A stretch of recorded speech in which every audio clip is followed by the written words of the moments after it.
There we go. Hi everyone. My name's David, and this evening we're going to be playing a game of Brindlewood Bay.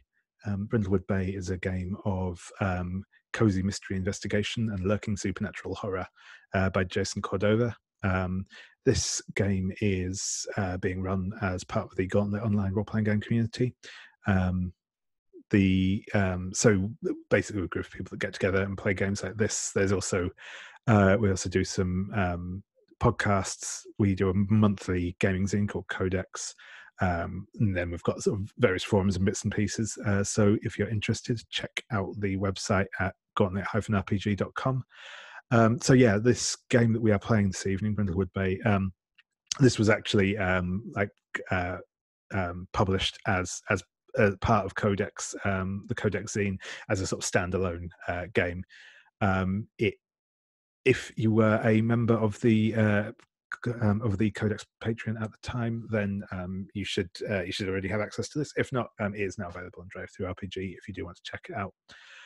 As I say, it sort of takes its inspiration from things like Murder, She Wrote and other sort of I'd say probably a mixture of Murder, She Wrote and the Golden Girls, with then sort of some like Twin Peaks weirdness going on in the background, and that's sort of the premise. The characters, who will be introducing themselves in a moment, are all members of the Murder Maven book club, a mystery book club of older ladies who read mystery books and then go out and solve crimes in that classic way.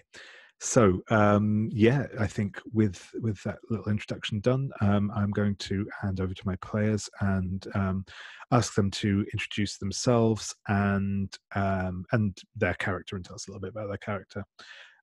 So yeah, I will, as ever, go in character keeper order, which I will refresh myself on. Yeah, so Pearl, if you would like to start us off. Sure. Although I just realized I pulled up the wrong keeper. I pulled up the other Brindlewood Bay keeper. I apologize. But I know my name is Violet in the game, and my name in real life is Pearl. I use she and her pronouns. I've been on the Gauntlet a bit over a year, and it took me this long to piss off the authority figures, so I'm getting rusty. But both in real life and on the game, I'm a feisty woman. Why won't the keeper load? I feel badly. I'm holding things up. Can someone else go for a second while I make my computer stop misbehaving? Yeah, sure thing. We can come back to you in a sec. Thank you. I apologize. So, Stephen, if you'd like to introduce yourself and your character. Hey there, I'm Stephen, he, him, and today I am playing Muriel, the biker gran of the group. I'm also a baker, but I presume I'm probably out of the running for today's competition, what with my cake being all over one of the judges. Awesome, thank you very much. Jesse, if you would like to introduce yourself. Yes, I'm Jesse, he, him. I am playing Lexie, she, her. She is a widowed New England aristocrat with family that goes way back when, and a late husband whom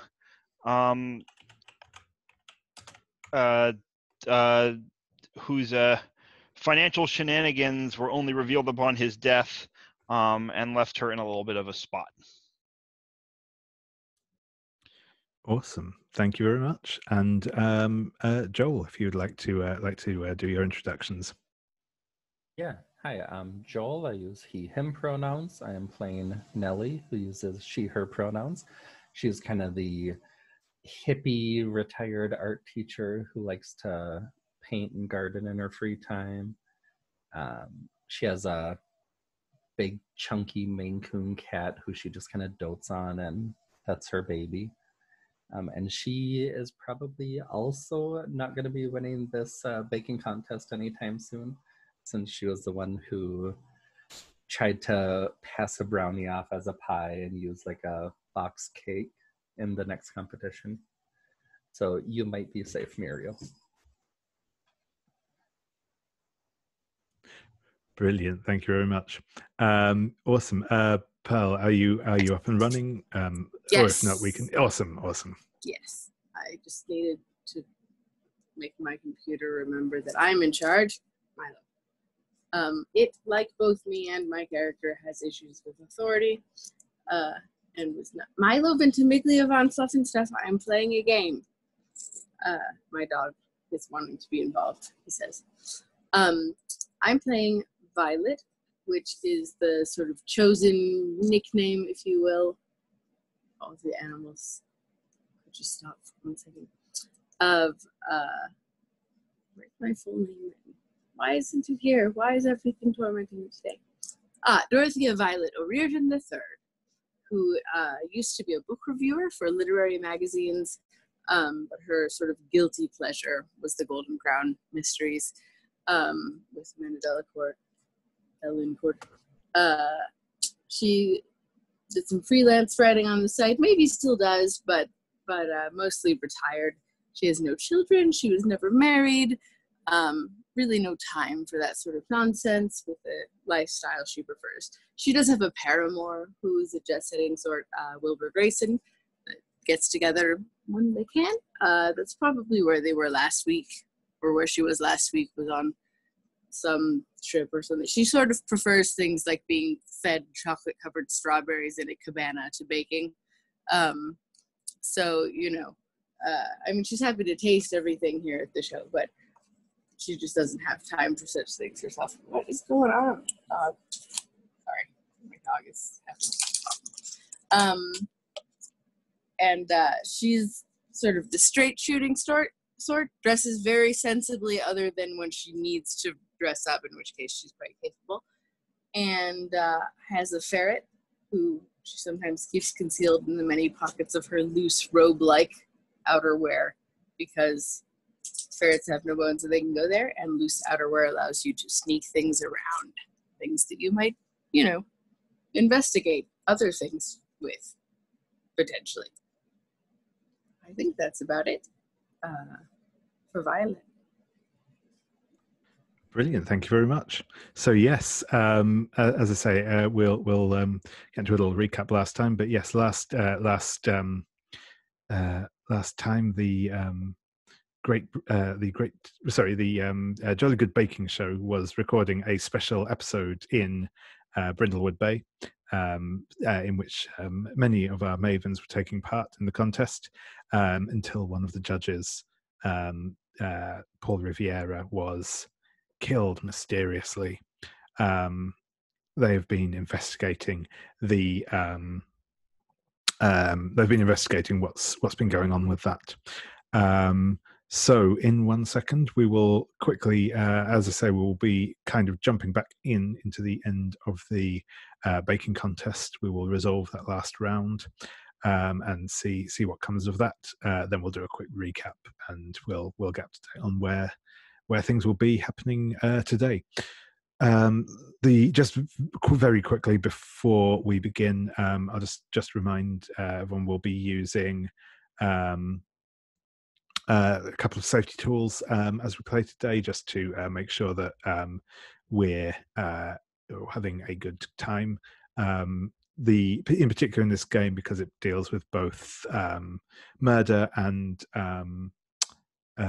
some sort of supernatural elements. Whilst it's a fairly sort of cozy game, there is always a potential for stuff to get fairly intense, I suppose. So we'll be using a couple of safety tools. We've had a discussion previously on our lines and veils. I'll just draw people's attention to the tab in the Character Keeper with those on, so you can refresh your memories. If you want to add anything to that, feel free. As I always say, it is a living document, so do feel free to add anything onto that you wish, or if you want to change, if something you've realised now that something you'd like something veiled or lined or whatever, that wasn't previously, you can go ahead and do that. We'll also be using the X card, which we can invoke by just calling out X card, holding out your hands in a sort of X sign, typing in chat, anything like that, just to let us know. We'll stop things. We'll find out exactly what it is that you want removed from the scene if it's not completely obvious, and we'll remove it and we'll carry on. We won't ask you to explain yourselves. We'll also be using script change. I won't go through all the commands on script change now, but the one I will remind everyone on, just the one I think is probably the most versatile, is just the pause command. If you do want to at any point call out pause to just hold things up for a second, that is cool. Whether that be because you want to take a quick break away from the computer, whether the doorbell rings, or you just want to take a break in the actual scene itself and just say, I just need a moment before we carry on, or to ask for clarification or make a request out of character. Anything like that can just use pause, and we'll sort of have the discussion from there. For the other commands, again, the PDF for script change is in our shared folder, so do feel free to take a look at that for those. Awesome. So as I say, we will be the very first thing that we're going to do is just quickly go over the mysteries that are currently in play. So currently we've only started our first mystery, which is called the Great Brindlewood Bay Bake Off. This is a complexity 7 mystery. I'll remind you again, the significance of this is that there is a role called Theorize, which is used for basically coming up with the conclusion to a mystery. That is rolled by taking the number of clues you've discovered and subtracting the complexity of the case from it. So you would be taking 7 off of however many clues you've got. Then you roll with a bonus equal to the difference. So as I say, what happened last time is this baking contest was taking place in town. As I say, several of the Mavens were participating, but the one of the judges, Paul Riviera, was killed during a break in recording. The filming of the episode continued, but and in the intervening time, our Mavens were also doing some investigation. Found out quite a few clues. In fact, we have 7 clues now, so we're kind of closing in on the on the conclusion to our mystery. So what we know is that somebody on the show, though we don't know exactly who, was in financial difficulties and had asked the producer for a pay rise. We know that it certainly seemed that that Paul had maybe been killed by poisoning, and there was a scent of bitter almonds on his mouth, around his mouth. Paul and his wife Donna seemed to be tenser than usual, possibly, where they were told by Jane Leaf, the other judge. She has, and one of the potential explanation for this is that they learned that the show's cameraman Buck appeared to be having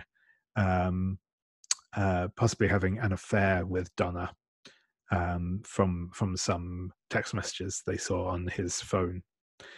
They learned that Buck is a hot piece, to be fair. That's what they learned. That was the main takeaway from that conversation for them. It was indeed. Did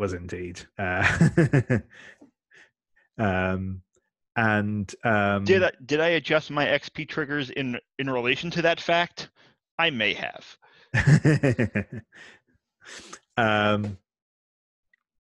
The other things we learnt was that Jane had received a letter of censure from the Director General of the BBC, saying that she had been that they were kind of tired of her like superior attitude and unfriendly demeanor, and they were considering getting rid of her if she couldn't sort of like change up her behavior a bit on set. The other couple of things that are perhaps less immediately relevant to what happened is that when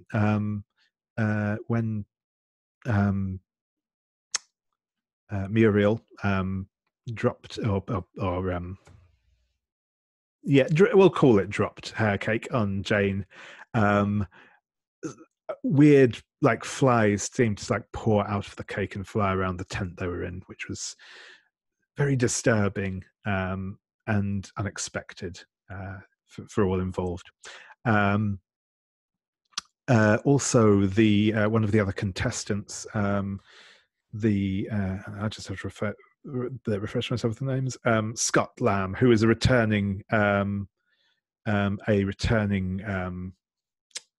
contestant from a few years back, who had a tumultuous encounter with Paul on that show before, appeared to have some bondage gear hidden away amongst his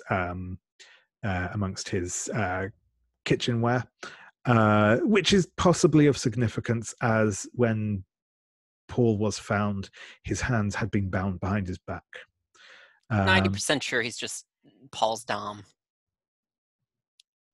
Yeah, that is fair. Irresponsible doms are the scourge of many nations. Brilliant. So that is kind of where the mystery was last time we saw it. As I say, there's some fairly good progress there. I'll just remind everyone quickly that I think we sort of went through this in detail last time, but the way we kind of resolve our mysteries is when you think that you have enough information to come up with a good explanation of what happened, a good discussion of it. You can have a chat with each other. We then roll the theorize move, which, as just mentioned, is a roll with a bonus equal to the number of clues you have minus the complexity of the case. So the number of clues -7 for the Great Brindlewood Bay Bake Off. And the success of that roll determines whether your theory is correct and you have picked the right murderer or not. If not, you can obviously try again later. So that is how the theorize roll moves. The other specific thing with the theorize move is that it is essentially an abstract roll. It is not a roll made by any one character. So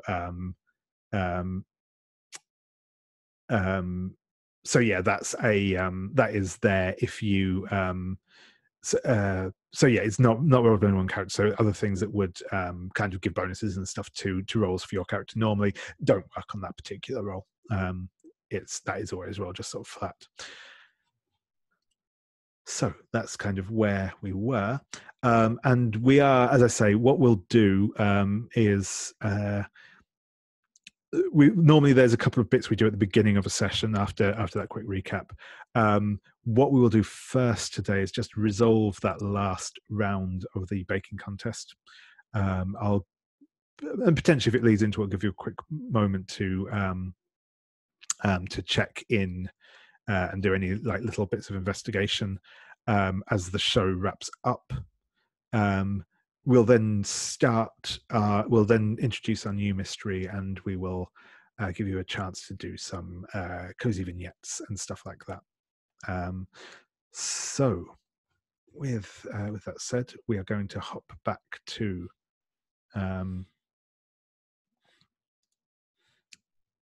when I've just realized I don't have the file open, so I'll just be 1 second. But yeah, we will hop back to our we'll hop back to the third round of the Jolly Good Baking Show. So yeah, this is the biscuit round. So I'll just remind people how this goes. The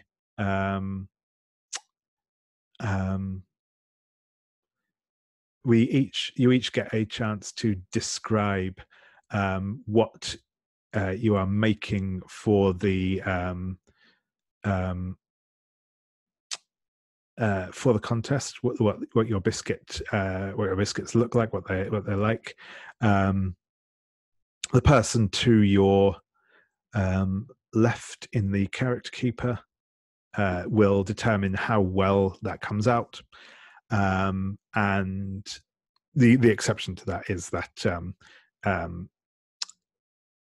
Muriel's cakes are always a success unless she decides to throw them over the judges.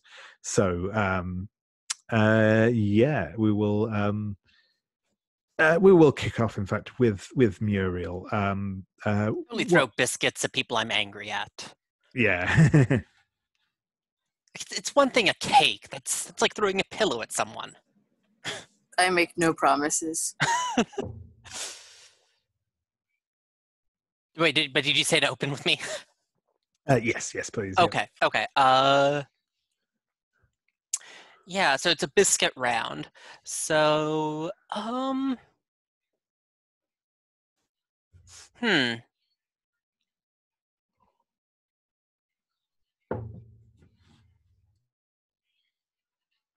I think that... Actually, give me a moment. I need to think on this. Yeah, no worries. So if somebody else wants to introduce theirs first, that's fine. Cool. I know what mine is. If it's any Go ahead. Yeah. So it's they're a ginger spice biscuit, thin and of course crispy, because you need a little crack whenever you break a biscuit. Who's the one remaining judge? Jane. Yeah, Jane. Right. Jane, if you can guess the spice that's my secret ingredient, I'll be very impressed. It's just a hint to give that little bit of bite to the biscuit, but it's sweet and spicy and delicious.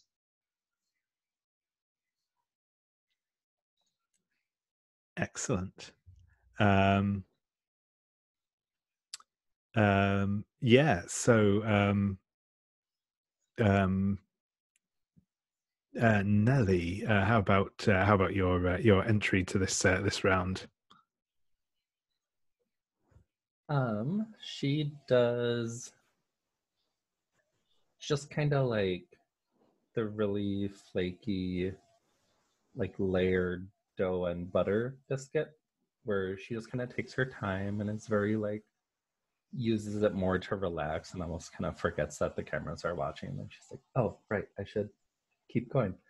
And kind of layers it with like different spices in between, but isn't really paying attention to the spices she's using because she's getting distracted. So she's just like throwing a little bit of this in, rolling it out, throw a little bit of that in, and then kind of finally comes to, and it's like a mixture of random spices.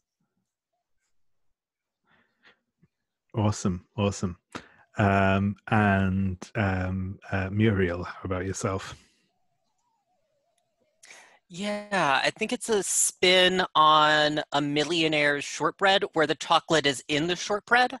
So it's a kind of darker shortbread that is laid out with a trail of vanilla and white chocolate going down the center to produce the effect that it is a road. Nice. I like it. Brilliant.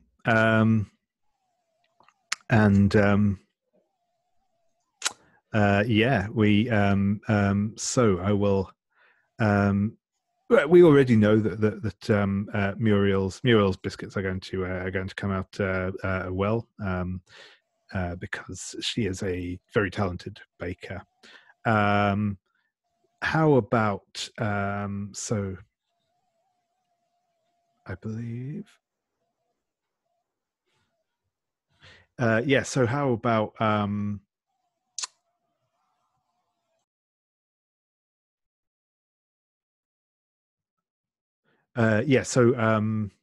sorry, I'm confusing names again. So Muriel, how do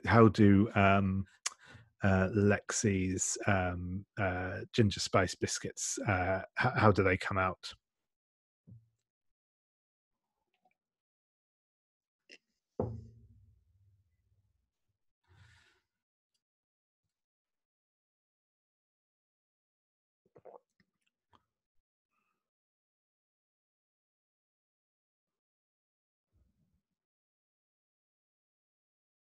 Oh, sorry, I think you're muted. Sorry. Sorry. I think that she does praise the effort. But I think that she kind of like, there's this kind of slightly like superior air as she like nibbles on it a bit, like swishes the crumbs around in her mouth, and then like names the spices in the shortbread, and she's like, "Oh, you've got to be very very uh got to get up very early to get one over on me, dear." Yeah, awesome. I like it.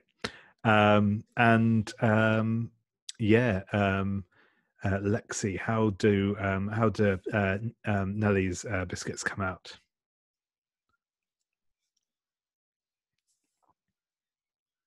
You're muted.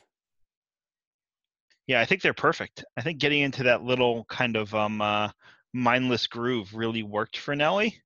And when Jane takes a bite, like the flakes come apart and then melt in her mouth. It's just the right amount of sweetness and butteriness, and like your hands do the work when your mind is absent sometimes.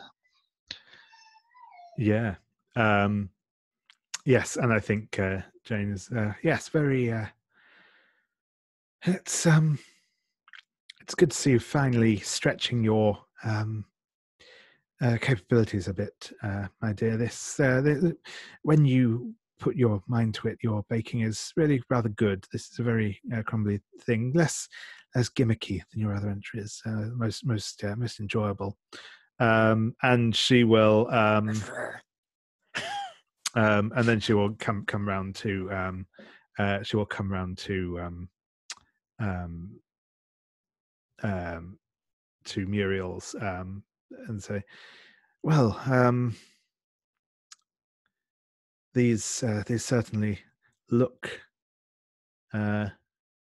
interesting, and well, they are at least not all over my outfit, which is an improvement over your last little lot." But and then I have to say, it was an improvement over your outfit as well. Omar, you are a feisty one, aren't you?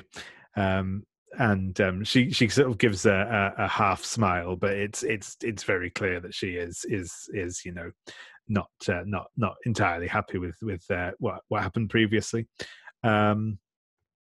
And she will take a bite out of it. But no, this is very good. Credit where it's due. I like the way you work the chocolate into the shortbread. I am in general a fan of I find that a chocolate shortbread is often just not quite as it lacks the simplicity of a classic shortbread, but the way you've incorporated it does work very nicely. You've done that well, and I can't begrudge you that. And then I think she'll come round, and her gives her like final the final judgment for the show as a whole, and she'll say, well, you've all done rather splendidly today. I've been glad to see such a fine display of baking over here on the other side of the pond. And I, as I said, do appreciate all the hard work you've put in. Lexie, you truly show promise, and I think your baking is an excellent standard and can only get better. Nellie, you clearly have a lot of fun with your baking, and it's always so refreshing to see that enthusiasm coming through in the results. Muriel, your work is truly excellent. I have been most impressed by the quality of your baking.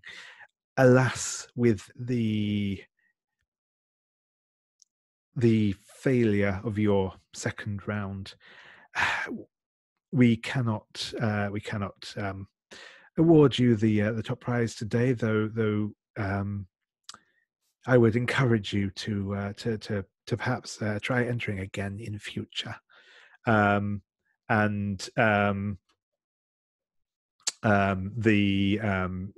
she will turn and say, "We will our winner for this round of the Jolly Good Baking Show is a returning contestant, Scott Lamb. It has been a delight, my dear boy, to see how you have improved in the time since last year on the show." And she will, go. There will be the general awarding of prize and stuff. The other local in the contest, Melanie Blair, will. She looks annoyed that she, but not like she doesn't, throw a tantrum or anything like that. But she is clearly, she was clearly hoping to do better than she did in this contest, and she'll kind of be giving a bit of a, one of those very kind of reluctant smile as the results are announced. Yeah. So I will just ask: does anyone have any last little bit of investigation they want to do whilst you're still on set? You can obviously, like, for convenience sake, the crew and the like will be hanging around for another day or so as they break set and go over and get some B-roll and stuff. But is there anything that people want to do right now whilst sort of the cameras are just finishing rolling? So I think I'd like to do that Fox Mulder move here on set. Yeah, sure thing. Just because I think it's like a cool setting to introduce this sort of mysterious benefactor, whom this is the first time I'm going to be encountering them. Yeah, I think that maybe. I mean, so I have some thoughts if you want to. Yeah. So my sort of picture is that they're always going to be talking to me like from the other side of a window. Yeah. And I think I don't see them. And I think from this first thing, as I'm walking by like down a hallway or something, I hear, "Psst, psst, Lexie," or even not, or Mrs. Seymour. A little bit more formal, even Mrs. Seymour. And so I sort of stop and I look around. I don't see anybody, and the window. And I go in there, sort of like, I think I just sort of see like a figure shrouded in shadow. Maybe like the shadow of a hat. Oh yeah, maybe they're like stood like outside the marquee, sort of talking through one of the flaps. So you just got that. Yeah, exactly. Well, that's perfect. And then I think sort of in the future, like sometimes they'll be similar to that, where they and we'll sort of play it by ear but like the idea is they're always sort of going to be on the other side of that window until they reveal themselves. But like whether they like slip me a note to like go to a cafe and sort of sit next to the window, or like, you know, we'll see how it plays out. But I like that sort of visual, and like the camera is always going to be like sort of on me in profile next to the window. So like, except for maybe this first time that sort of like is establishing my point of view when I see them when I see that shadowy figure by the marquee that first time. Yeah, that sounds good. Yeah, so and I'm just going to remind myself. I'll read the move also, so that if someone's. Yeah, sure thing. Yeah. So the move is Fox Mulder. Someone connected to the Dark Conspiracy is helping you behind the scenes. Tell the Keeper that the thresholds for each layer of the Dark Conspiracy are reduced by 1 void clue. I'm telling you that. You heard it already. Once per mystery, you can have a secret meeting with this informant who is always shrouded in darkness and unidentifiable. You need only describe what the scene looks like, the location, the physical environment, how the mysterious person arrives on the scene, which I've just done. The actual conversation happens off screen, so we're not going to play that out. Then take a bonus to my next die roll equal to the number of void clues discovered during the relevant mystery. The informant will only fully reveal themselves during the void mystery, at which point you can have normal scenes with them. No two Mavens can have this move at the same time. So we've sort of done, I think, unless there's something you want to add, David, or anyone else wants to add, I think that's sort of the framing of the scene. And then next time I investigate, I will get a +1 or do whatever I do related to this mystery. Yep, sure thing. That's awesome. Yeah, no, and I'm happy with that. That's a nice little introduction to your mysterious benefactor. Yeah. I'm just going to make a mark in the clues that I've used it for this mystery. Sure thing.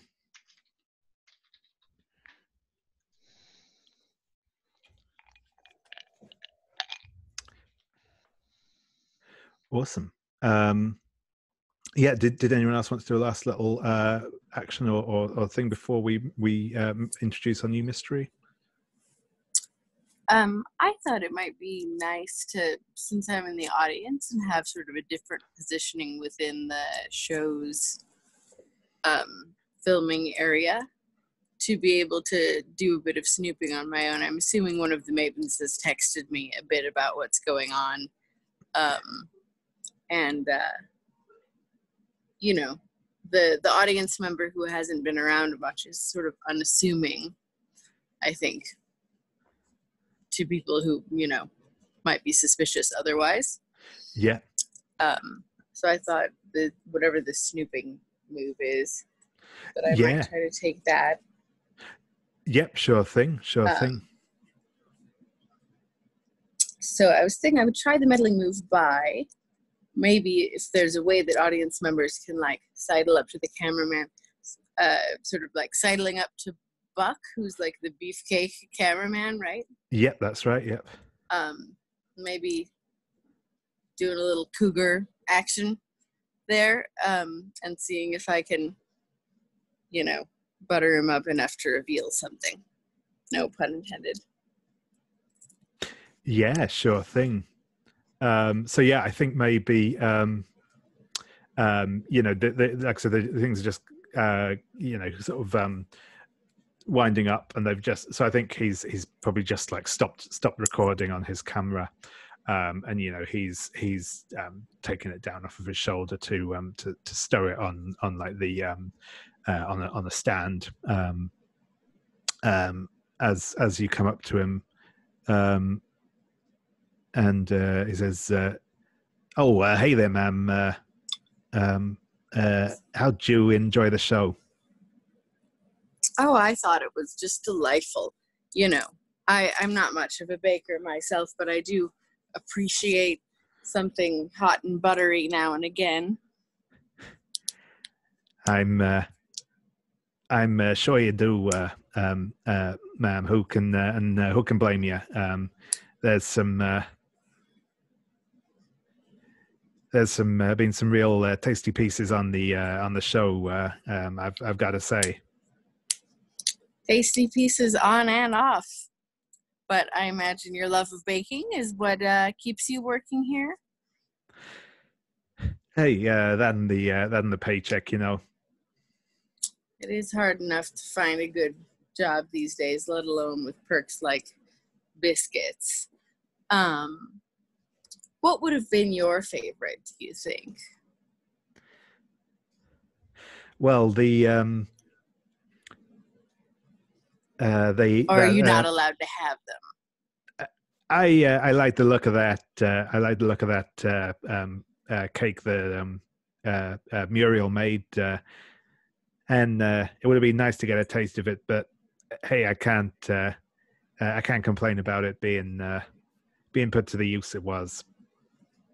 Is that so? I only got to come and be in the audience for this one session or this one episode, but I did hear about the little accident that happened. You approve of cake being cake decorating one of your colleagues, we'll say? Well, it's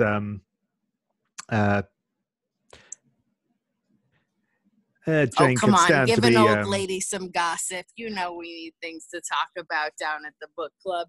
Is it more of a like she deserved a little icing on the nose, or is it more of a you might want to lick some of that off later? Yeah, I won't tell, I promise. Definitely the former in that case. I'm sure she's fine, but she's got that stuck-up thing going on, and seeing her taken down a peg was fun. And hey, it's going to make great. It's going to make great outtake footage, Oh yeah, no, for shows like this that are sort of half reality TV and half not, something like that. Mwah, I love it. I can't wait to see it on the replay. Is there anyone else on the crew who maybe could use a little pie in the face action? Cool. And I think I will have you make the meddling roll there, and we will see see how it goes. I think this will be with remind myself again of the this will probably be presence. Okay. You're sort of turning on the charm. Yes. Does it matter which set of dice that I roll? Only one of them seems to be labeled. Go for it, whichever. Yeah.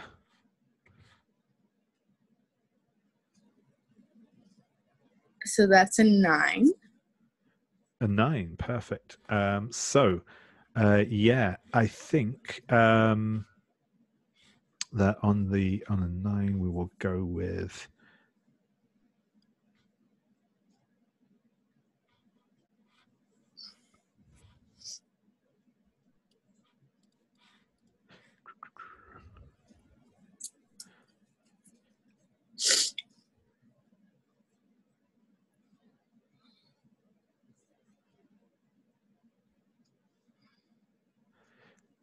So,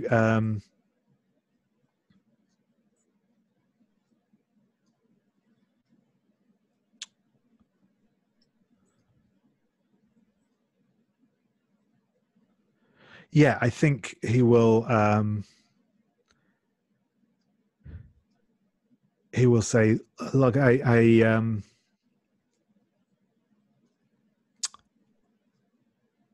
don't know about needing a pie in the face, but something that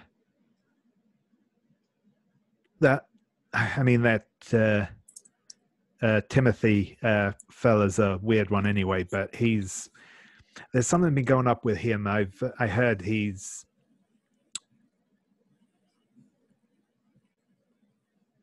I hear there was supposed to be some sort of special charity gig."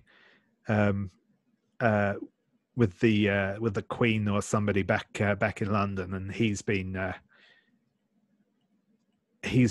cast off the list. I don't know why that is, but I'd say he's a weird one. That I had my it just creeps me out a little. You know how it is.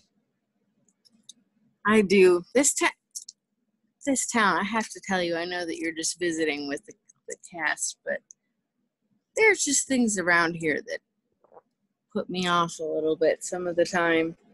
So I'm sorry if our town's odd luck seems to have infected your cast.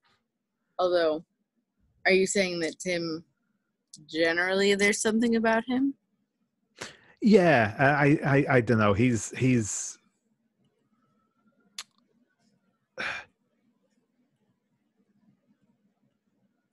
he doesn't really seem to fit in with the rest of the people here. You know, bacon isn't really his thing. I think he's just along for the ride. You know, I mean, hey, you can say the same for me, but Well, but there's just along for the ride, and there's just along for the ride, and maybe got on the short bus somehow or was supposed to. So, well, thank you for the gossip.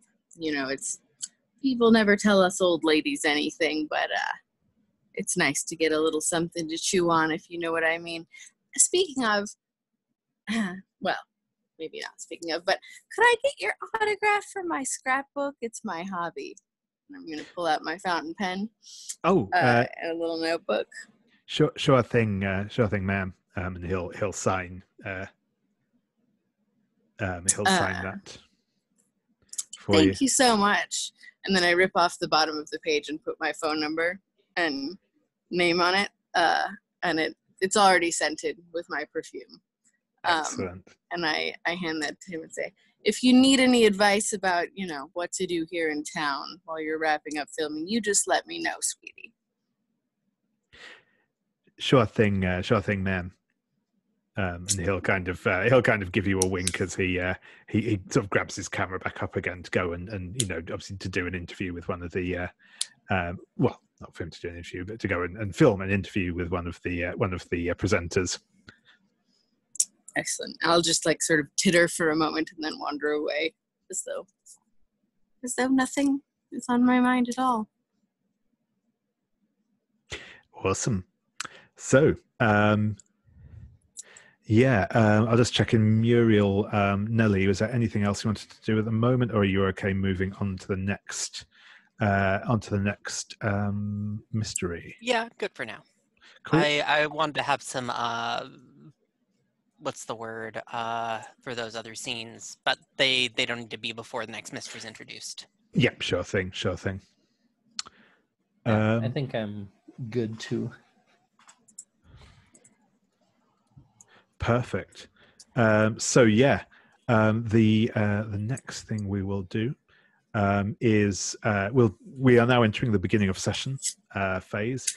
So again, I think I said this last time. We'll just check in, but if anyone has any beginning of session moves, I don't think we do yet. Let me know now, and we'll resolve those. The other thing that we'll do now is you can choose which two questions you would like to answer at the end of the session. You can keep these the same as you had last time, or you can change them, or a mixture of the two. So go ahead and do that. I'll give you a moment or so to do that. And yeah, while you're doing that, the next thing we will do is we'll be going back in for another round of cozy scenes, which are just like little vignettes to show us something of your life around town.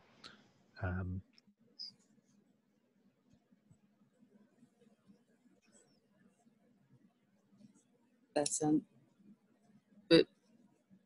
vignettes around town, right? Yep, that's right. Did you say me first and I missed that bit? No. So I was just giving Okay. people a moment to change up their end of session questions if they wish, and then I'll leap into the vignettes. No, that's fine. Cool. So yeah, cozy vignettes. So this is just a quick scene of your character enjoying their life in Brindlewood Bay. Either doing their hobbies, helping with a community project, working around the home, something like that. So again, I'm just going to go through and do this in character keeper order, I think. Violet,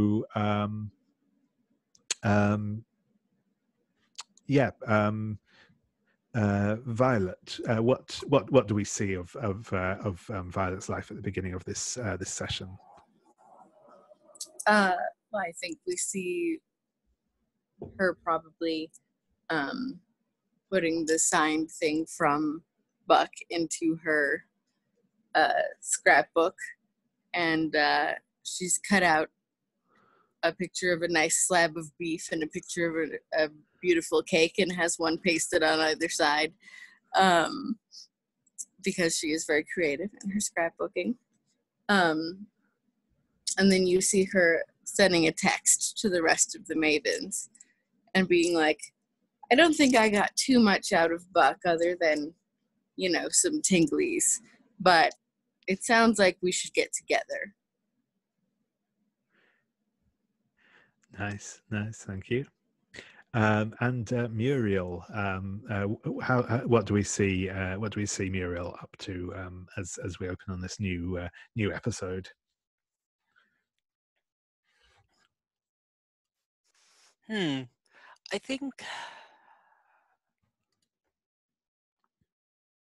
I think we see her this time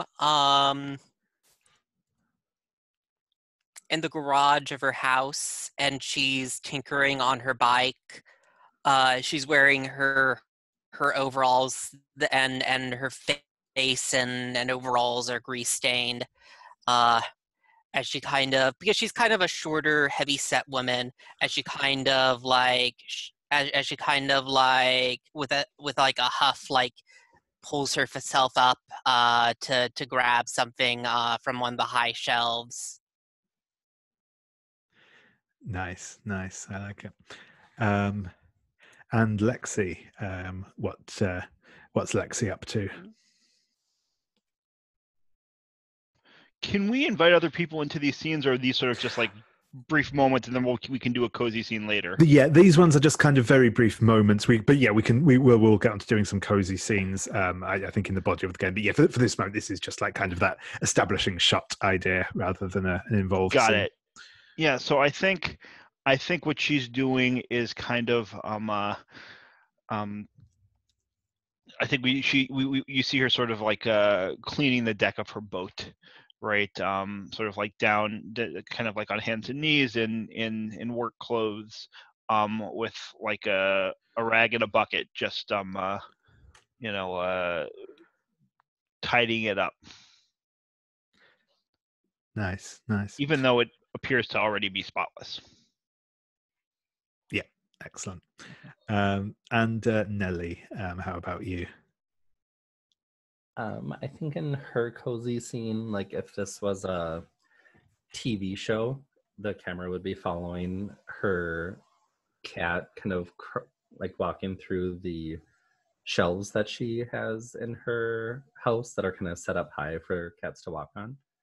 It's kind of like following throughout the house, and then the cat jumps down and climbs onto her lap as she's like sitting on the couch reading one of the Gold Crown mystery books that kind of maybe like this baking contest reminded her of. And she's using, I think it was established she also got Buck's number, so she's using like the scrap with his number on it as a bookmark as she's reading, and she gets a text from Pearl. She sends back like, oh yes, he is good at tingles, isn't he, with like a winky face. And is just kind of like flipping through the book as she's petting her cat. Awesome. That's great. So we have been going for about an hour now. So I think we'll call our first break here. We'll just take 5 minutes, I think, for this one. So yeah, if we come back in about 5 minutes time, and we will, I'll introduce a new mystery, and we can crack on with things. So yeah, welcome back, and we will. As I say, we will now. I'll give kind of the introduction to the mystery that we'll be doing this. We'll be bringing in this evening, and I'll see if I'm going to sneeze or not. So give me one moment. Okay, I think that's gone. So yeah, we will bring in our new mystery. So this is the mystery we'll be running today is so someone that someone has. I was chatting with someone. They've been working on one. So this one is not yet a published mystery, but I've had a look through it, and it looks quite fun, and I think it fits in nicely with what we've got going on. So this mystery is called Opening a Can of Tuna, and the premise to this one is there is an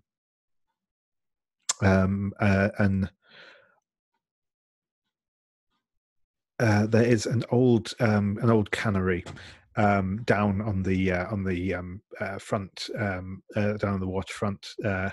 It's like an old building, an old sort of wooden building that's was once a tuna cannery and was a big employer in town for sort of 50 odd years. Though today it's gone to ruin. It's been closed since the early 2000s. And there's sort of always rumors of like stuff going on there at night, undesirable people hanging out, that sort of thing. Whether or not that's the case or not isn't sure. And there's been a lot of pressure for something to be done, basically.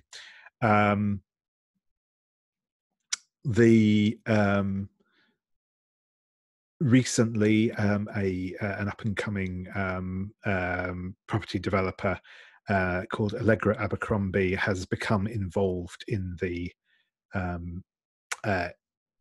scene.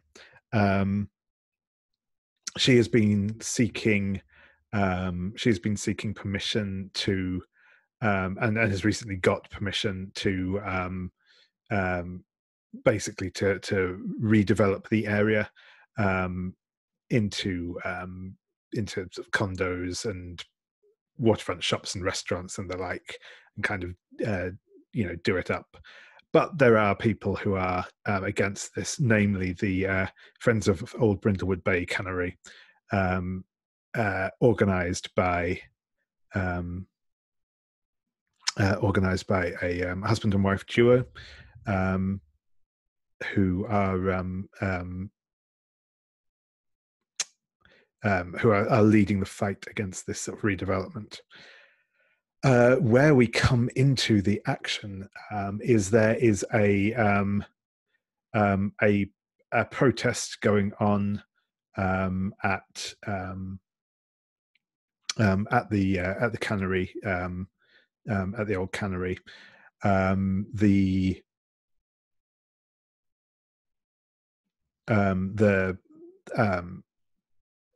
And sort of in the surrounding, in the area around it, as the demolition is due to take place.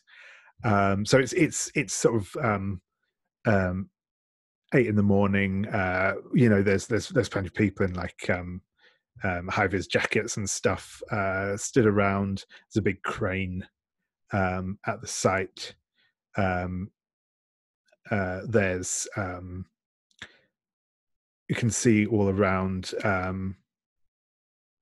There's some sort of big hoardings up that show what the future of the Cannery Quarter development is like. So I'm going to. My first question, and I think this sort of establishing question, is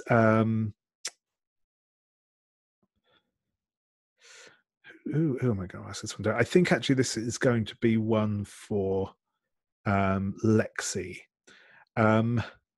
What memories do you have of the old cannery, and why do you support the Friends of Brindlewood Bay Cannery? So, I don't actually have any particularly pleasant memories of the cannery. Frankly, this was for me a vacation spot, and I always thought it was kind of a blight on the town, especially once the cannery closed down. But the people who are the redevelopment, my husband was involved with the redevelopment project, and I think I kind of suspect that some of his partners there were also partners in some of his less savory activities. And frankly, even if they weren't, fuck them. I just want them to fail out of spite. Yep, that is fair. I like that. So yeah. I should say the people running the Friends of Old Brindlewood Bay Cannery are Agatha McKittrick, who is sort of the coordinator, and she's been a long campaigner against various development parts in the historic old town, and her husband is Randy, who has been her longtime supporter as well, and does and they do sort of history lectures and stuff like that. Actually, at the same bookshop that you have your book club at. So yeah, as I say, there's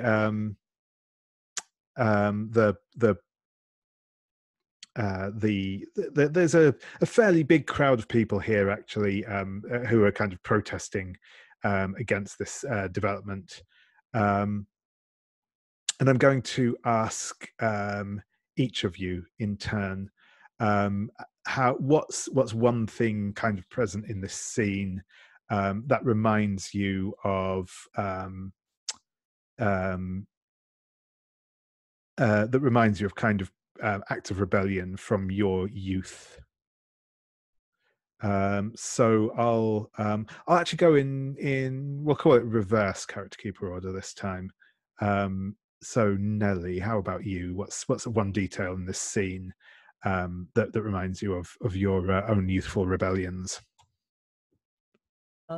Nellie was probably like, she had a good time during the 60s and like took part in all that protesting and stuff. So she's probably there kind of like on the outskirts taking pictures for like ideas to paint later, and just, you know, kind of basking in all the like energy and stuff, and kind of remembering like the signs people have to protest. Like she protested with signs before, and so she's kind of like looking at the signs and kind of like, oh, that's nice, you know, that's not how you spell that word though. You know, their composition isn't really good. So like the signs are kind of what trigger a lot of those memories for her. Awesome. Yeah, I like that. Lexie, how about you?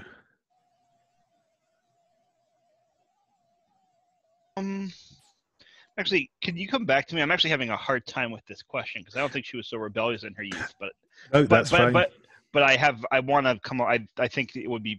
I have the germ of an idea. If you just swing back around to me, I'll have something when you come back. No worries. Yeah, no worries. Muriel, how about you?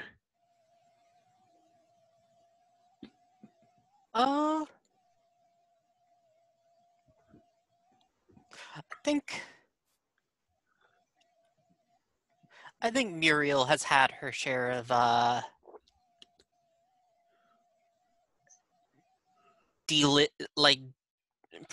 organization against developers,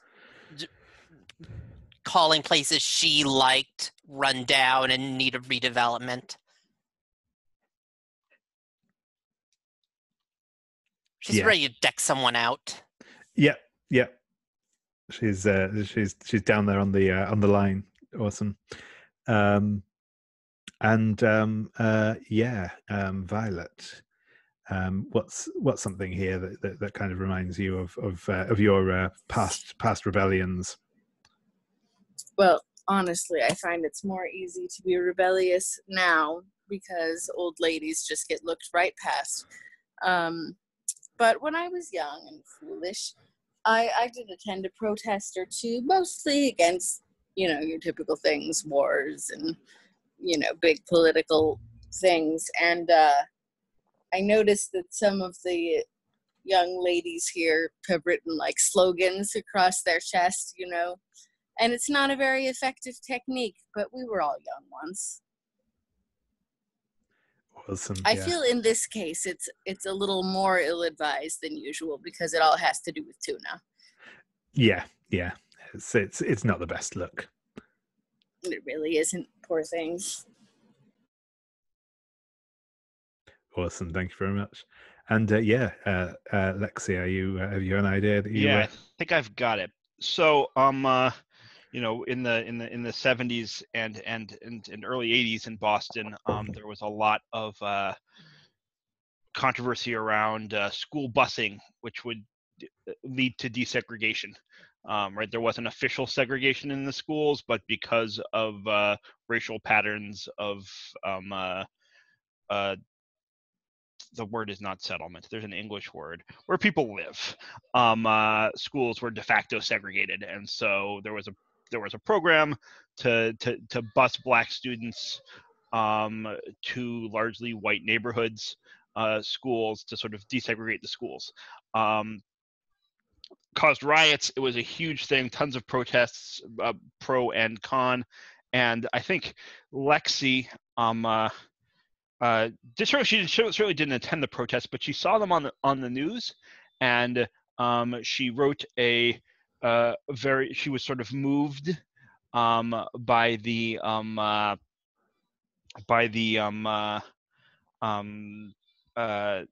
sort of appeal to racial justice, and so she wrote a very sternly worded letter to her city councilman. Of course, her children went to private school, so it wasn't really going to impact them one way or the other. That's the extent of Lexie's approach to radicalism in her youth, and she's sort of like reminded of those protests she saw on TV. Yeah. Yeah, no, that's cool. I like it. Awesome. So yeah, there's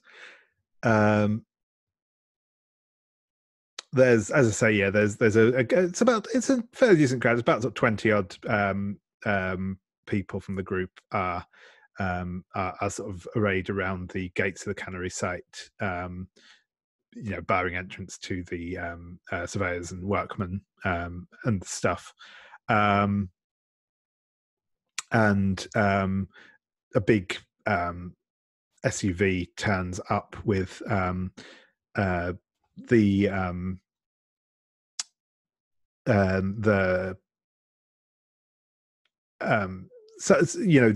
Allegra Abercrombie is her name, is the property developer, and Charlotte Hestermont, who is she owns the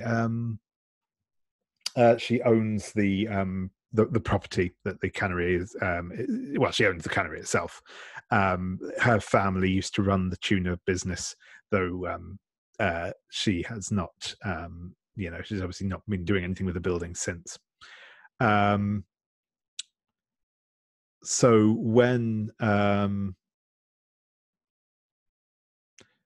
the as I say, she's kind of Allegra Abercrombie is giving is trying to get the crowd to disperse. She's calling out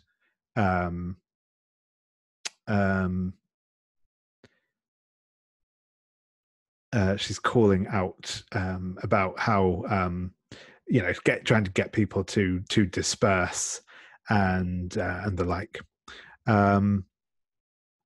I'm going to ask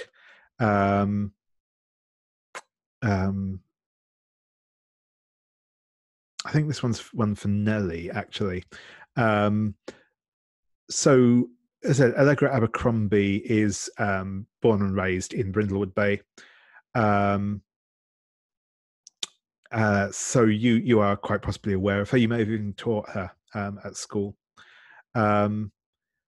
What locals who knew her as a child or teenager say about her meteoric rise to power? As I say, she's now quite a senior member of Persephone Properties, a development firm. She herself is a Harvard graduate in law and business, I believe. But yeah, what's kind of the impression of her that locals have, and those who knew her when she was younger? Well, obviously, if anyone asks, I love all my students equally. But like, if you got like a few drinks and Nellie, she'd be like, "Oh my God, that Allegra was, she was so cold." The locals would probably say she's, they kind of think she's like a sellout because she like left town, got a degree, made it big, doesn't really care about, Brindlewood Bay. And she'll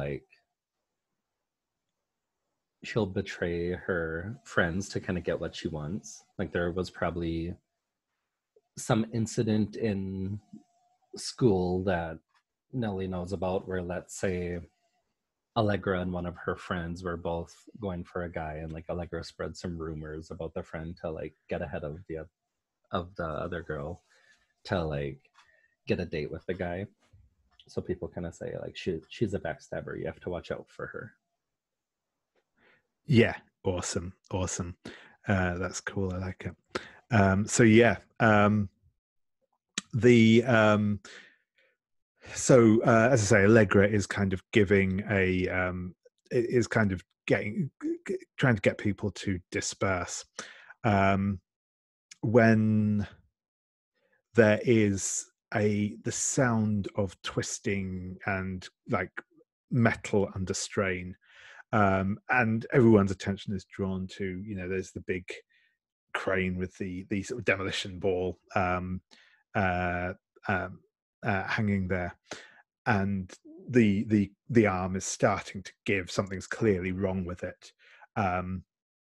It lurches down, and this is the point when you realize that the wrecking ball is positioned almost directly over Allegra, and it kind of like drops down quickly, and for a moment it stops, and then the actual chain of the holding the wrecking ball to the crane arm itself, something disconnects, and the ball just drops and knocks Allegra to the ground, and in a way that very much implies that she will not be getting up again. The ball crashes down and rolls off to the side a bit. There's gasps and cries from the crowd. One of the sort of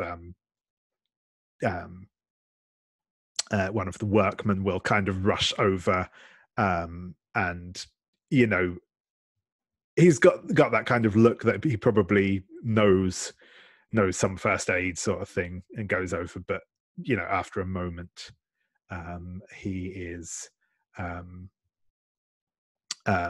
he just kind of like stands up and shakes his head. You can probably already hear the sound of distant sirens coming this way. That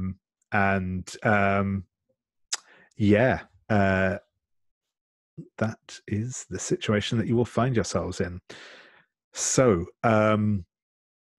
like I said, in a second, I will give you all free rein to start looking into what's going on here. What I'll just say, because this is kind of the first time when we have two mysteries on the go at once, is obviously you are free to kind of decide to where you want to go, who you want to talk to. You're free to split up and go and do your own things as you wish, or to work as a group depending on how you see fit.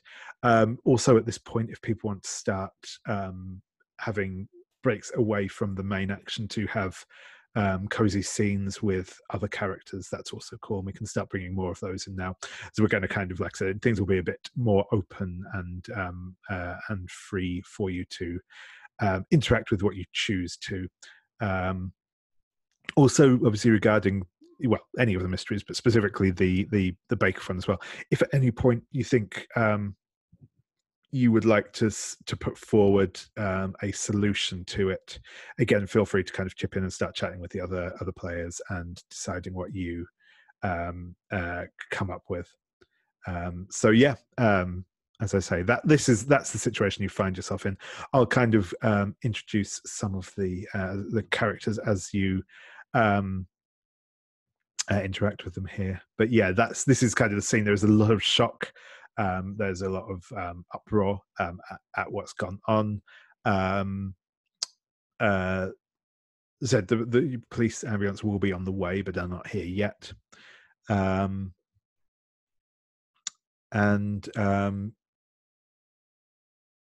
Yeah, so the people who are immediately here on the scene, I will give you just so we've got some kind of hooks to latch onto.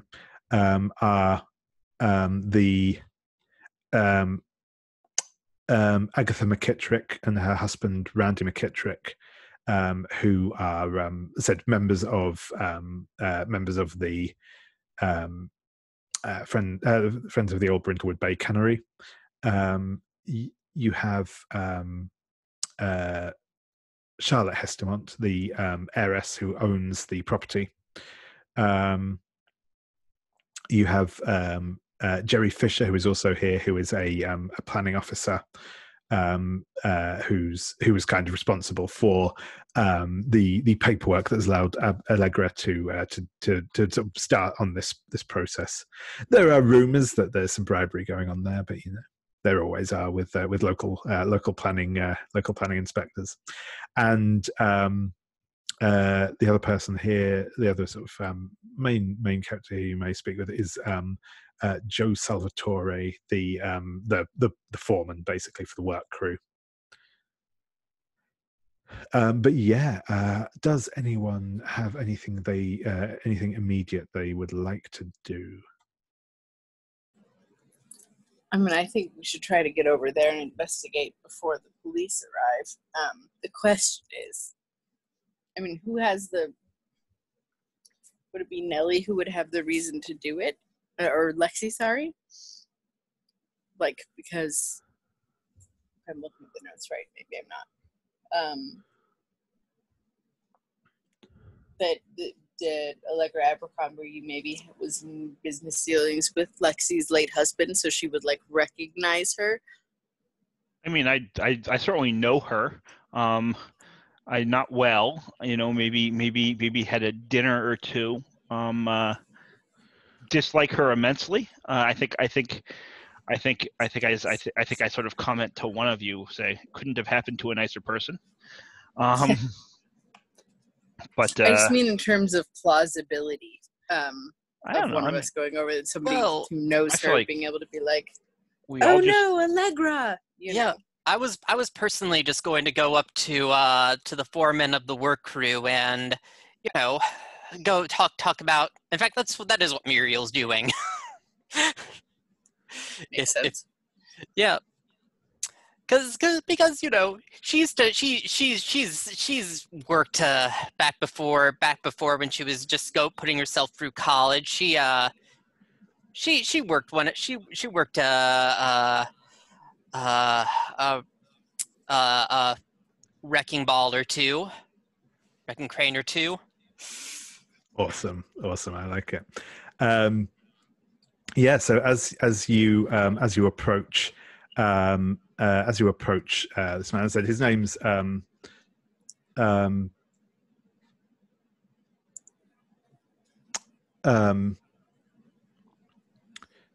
yeah, he's probably in his 40s or so. He's quite he's quite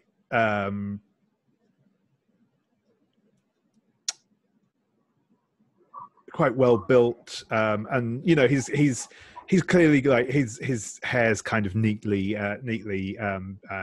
gelled back, though he does obviously he has his overalls are somewhat grease stained and the like, as he but yeah, as you sort of approach him, he says, "Geez, would you believe this? I can't imagine. I've seen some things on the job in my time, but that's a nasty one." Yeah, Muriel whistles, like hooking her finger onto her tool belt, which she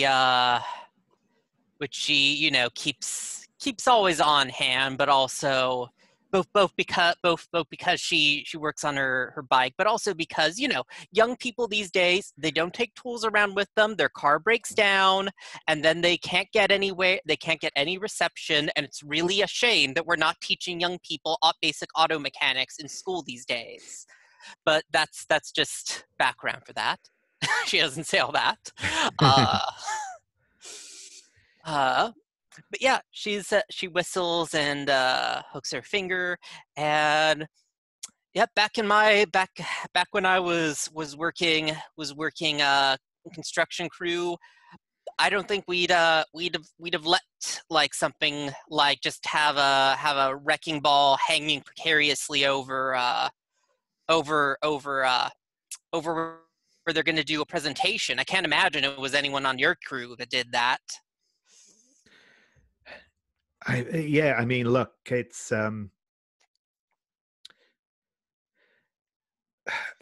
this is going to be hell to deal with.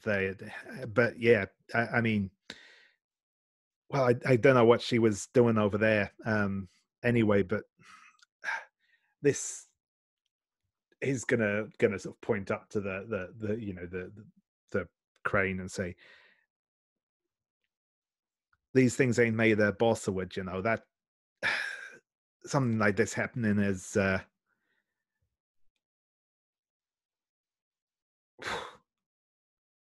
just out of nowhere like that. It's well, it's damn strange. I'll tell you that for sure. Yeah, well, tell you what, how about you, strapping young lad like you, how about you give me a lift and I can take a closer look? And then I kind of go, oh, don't mind the t-shirt, and I give a barking laugh. And he'll say, well,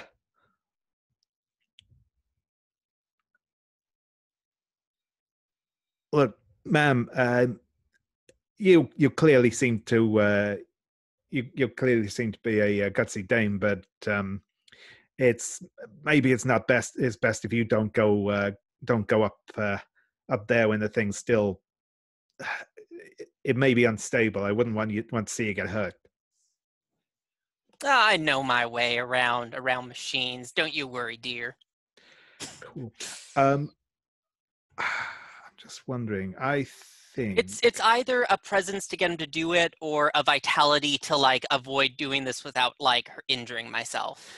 Yeah, I think I might go with the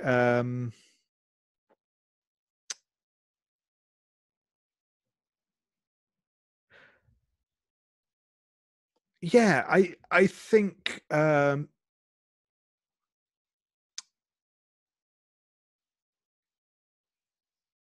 I think I'm going to say I think that he is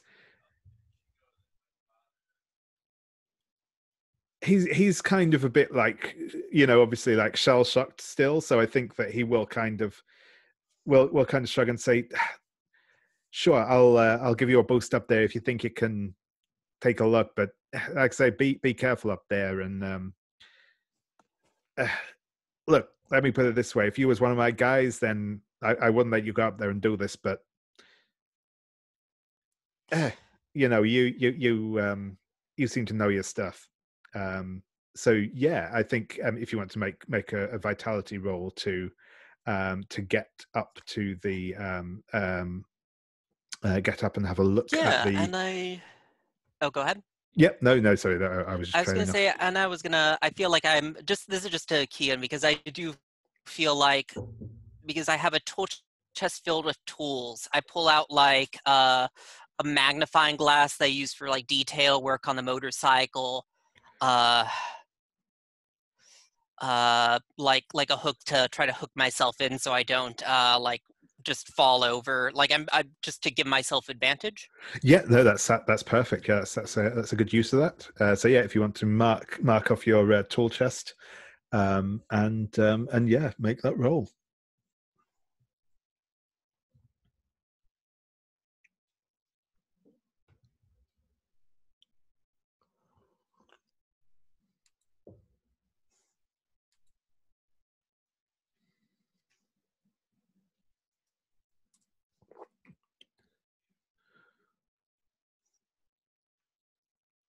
Oh, right. And then I roll one more. And, oh, as one off. That's an 11. So close. So yeah, on a 10 up, you get your information. So or you get a clue, I should say. So yeah, you will be able to climb up the side of the crane and take a look around. And yeah, what you will find is perhaps unsurprisingly, you will find clear evidence that the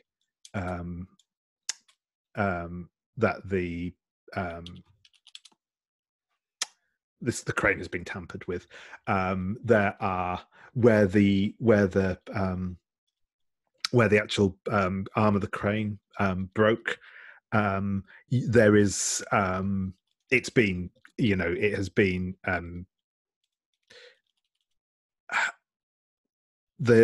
so it's not that someone has like actually just straight cut through it with a welding torch, but you can see there's like signs of burn marks around it. So it's obviously been like heated up so that to weaken the structural thing. So it could be passed off as some sort of natural right wear, but it clearly isn't.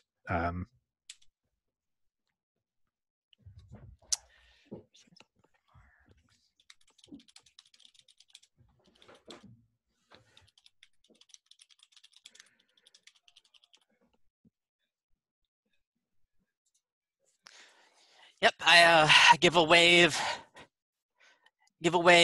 down to our Joe and go. Now you're gonna want to prepare yourself, Joe. Going to be a bit harder coming down.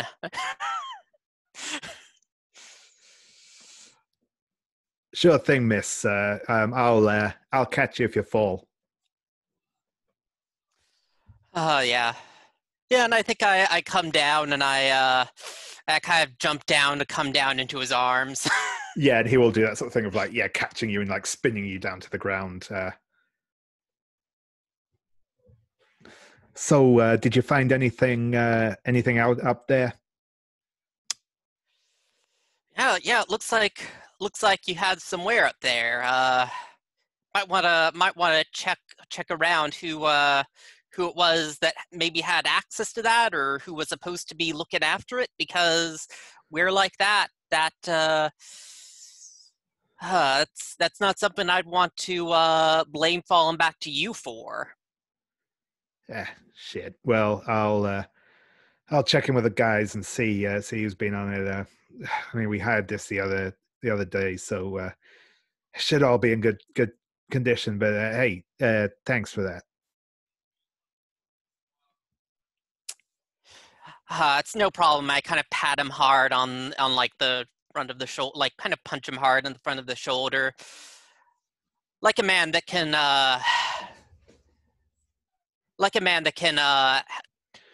catch with a bit of swing in his step. And if somebody wants to switch over to have the spotlight now, I feel like that's a good point to cut off. Yeah, no, that's cool. Yeah. So yeah. Who does someone else have an idea of what they would like to do to investigate here, or go elsewhere even? Are there any areas that are like blocked off with, just like tape, or like a fence that like no public entry or something like that? So yeah, the actual, so kind of, you're on the waterfront, and there is a fencing like around the actual cannery itself, and this sort of protest was going on outside that fencing. So yeah, the gate into the actual cannery grounds is still closed. not necessarily like locked, but it is closed up. So that is where I would go to investigate. Sure thing. Anytime that somebody says I shouldn't go somewhere, I assume that that's where I should go. That is fair. So what do I have to do to sneak into this place? So I think at the moment, actually, the actual sneaking part of it is probably going to be fairly easy. There's still a lot of commotion. There's still a lot of commotion going around at the obviously, you know. So I think if you, I think you'll just be able to kind of slip into the actual grounds of the cannery without too much difficulty, as people aren't really paying attention to the gate at the moment. It isn't actually padlocked because people have been going in and out for you know, to do work and stuff already. So it's not, you don't need to actually like break in. But so yeah, I think given the commotion, it's easy enough for you to slip inside. Okay, so in that case, I would do that and then maybe do a meddling move there. Yeah, sure thing. So as you get into the cannery, there is as I said, it's an old clapboard building. It's that, you know, it's probably got the sort of like big the name of the Hestamont tuna, whatever, painted on in those like big white stencil letters on sort of the the painted wooden facade. There's obviously there's all sorts of like equipment and stuff in the grounds of it. They've obviously already been doing the kind of internal demolitions and pulling out the old machinery and stuff like that. There's a site office there, which again is in fact the door to it is probably like open at the minute, because obviously, you know, whoever was inside heard the commotion and has come out. So that is probably, unless you're actually wanting to kind of investigate the cannery itself, the site office is probably the place that's got the most likely to have anything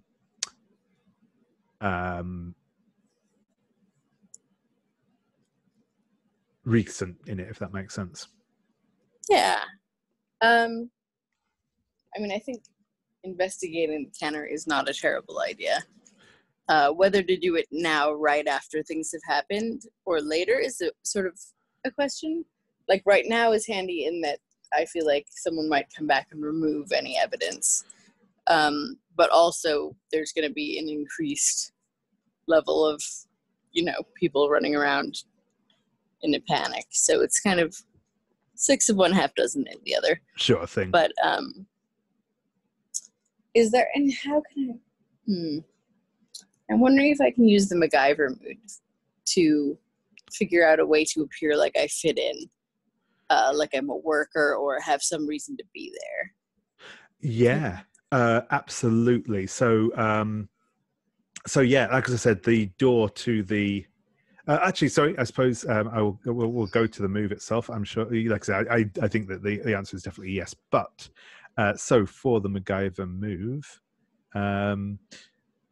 so yeah, when you improvise in a situation using whatever is at hand, ask the other players and keeper to name 3 objects you find in the environment. So long as you can give a plausible explanation for how one or more of these objects will help you with an action, you can have an advantage on a single roll.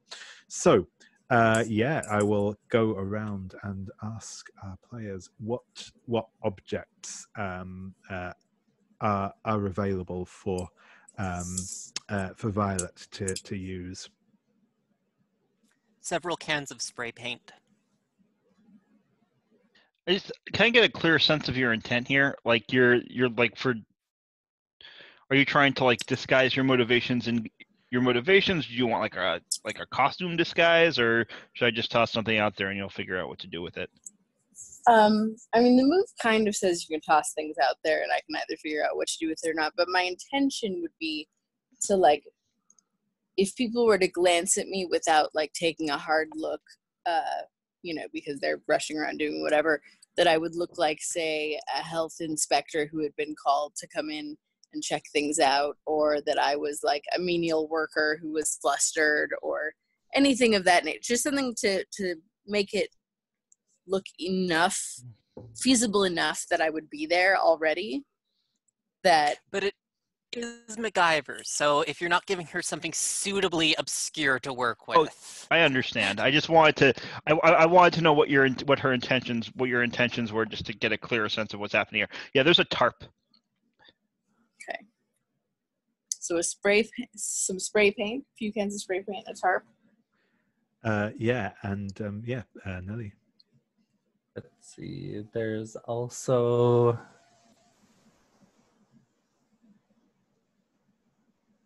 probably some like screwdrivers from a tool chest lying out.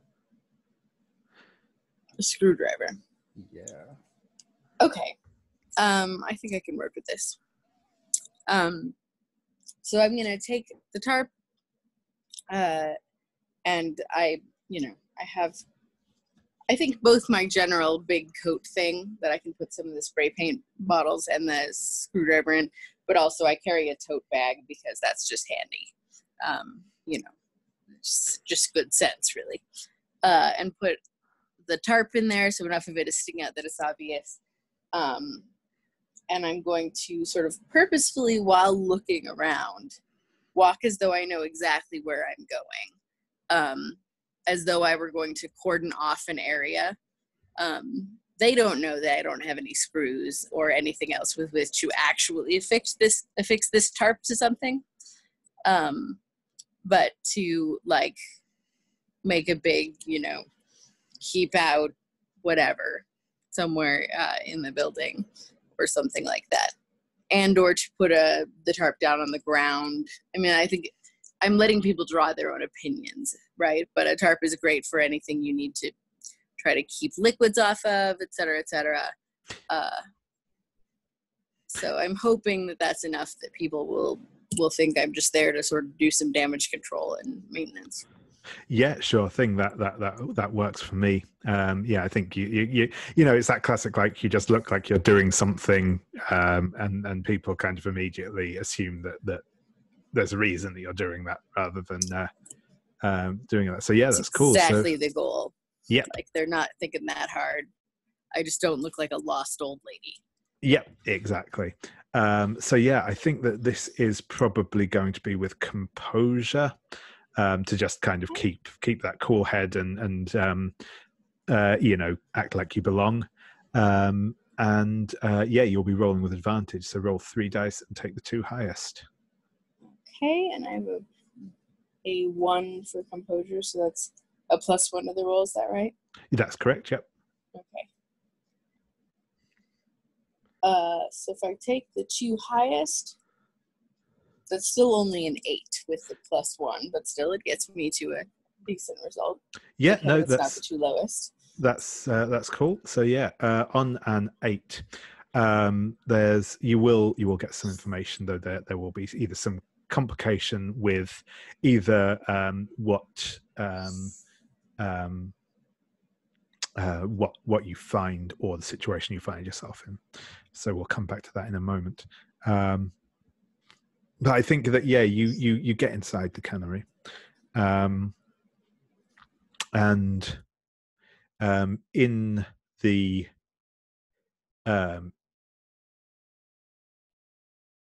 cannery, you will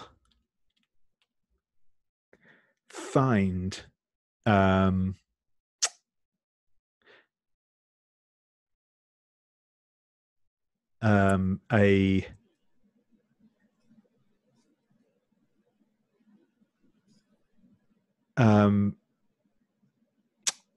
it's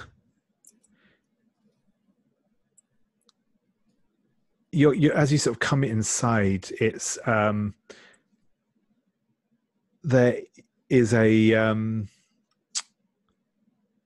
local history book, one that was published by the McKittericks, that has several passages highlighted in it, and it's like out on a desk. Well, not on a desk, but on like a work surface inside the cannery floor, and it's kind of a bit out of place here. The passages that are sort of highlighted are all to do with some discussion about like the processes that we used for canning and the old equipment that was here in the 50s, which was subsequently taken out. There's maybe some kind of sketching on there's like a picture of the old factory floor back from the 50s with just some like where someone's obviously like scribbled, like trying to to like line it up with what's here now. So if that's all written down already, I don't need to like put a bookmark in or anything. I could just quietly yoink it and put it in my tote bag. Absolutely, yep, absolutely. So the only other thing I'd want to do, and we don't have to do it now, we can cut to someone else if it's taking too long, but is look for any sort of executive offices that no one's in, where I could just quickly glance through any like stacked mail in the in or out box or anything like that. But we can cut back to me. No, that's cool. That's cool. The closest thing to that here at the moment is probably like the site office outside. There's the actual cannery itself hasn't sort of been in use for a while, and like any direct mail or something for like this thing would be obviously either to the main Persephone Properties offices, which you can absolutely visit but aren't here, or like I said, will have been delivered to the site office. So that's probably the best place for you to look. But yeah, that's cool. And yeah, I will hop over. I believe Lexie, you had an idea for your next course of action. Yeah, I want to, I think, have a conversation with Jerry Fisher, the permit officer. And how old would you say he is? I just want to get us. He's in his. I want to get to how long he's been doing this for, I guess, and what. Yeah, a little while, but not. He's not like he's sort of not of an age with yourselves. I think he's sort of about. So I'm just scrolling through. Yeah, he's in his sort of late 30s. So yeah, he's been doing it for a while. You will know because you've had some like dealings with him in the past. He is actually a trained surveyor. Before he joined the planning office. So it's, he sort of knows his stuff. Right. And where is he now? He now works for the local. Physically, where is he now? No, he is. He's outside. I think he didn't arrive with. He didn't arrive with Allegra and Charlotte, but he was clearly going to speak with them. Now he is kind of at the edge of the sort of crowd that's gathered around the site of the incident. He's probably looking a bit pale and shaken. Yeah, I sort of sidle over to him and say, Jerry, so what do you think happened to the development now? I don't know. I don't know what will happen. I mean, Jesus, that was awful. Sorry, I'm just a bit shaken by it all. I knew Allegra since we were both at school together, Yeah, I'm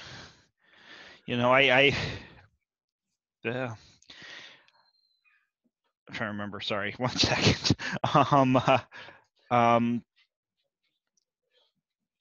Oh, did I not write that name down? That's frustrating. Anyway, so yeah, me and John and I had dinner with the two of you a couple times. I remember. I guess back when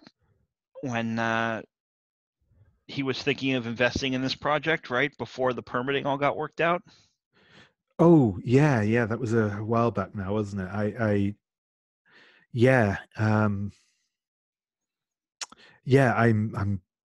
I'm sorry for your loss as well. But yeah, it's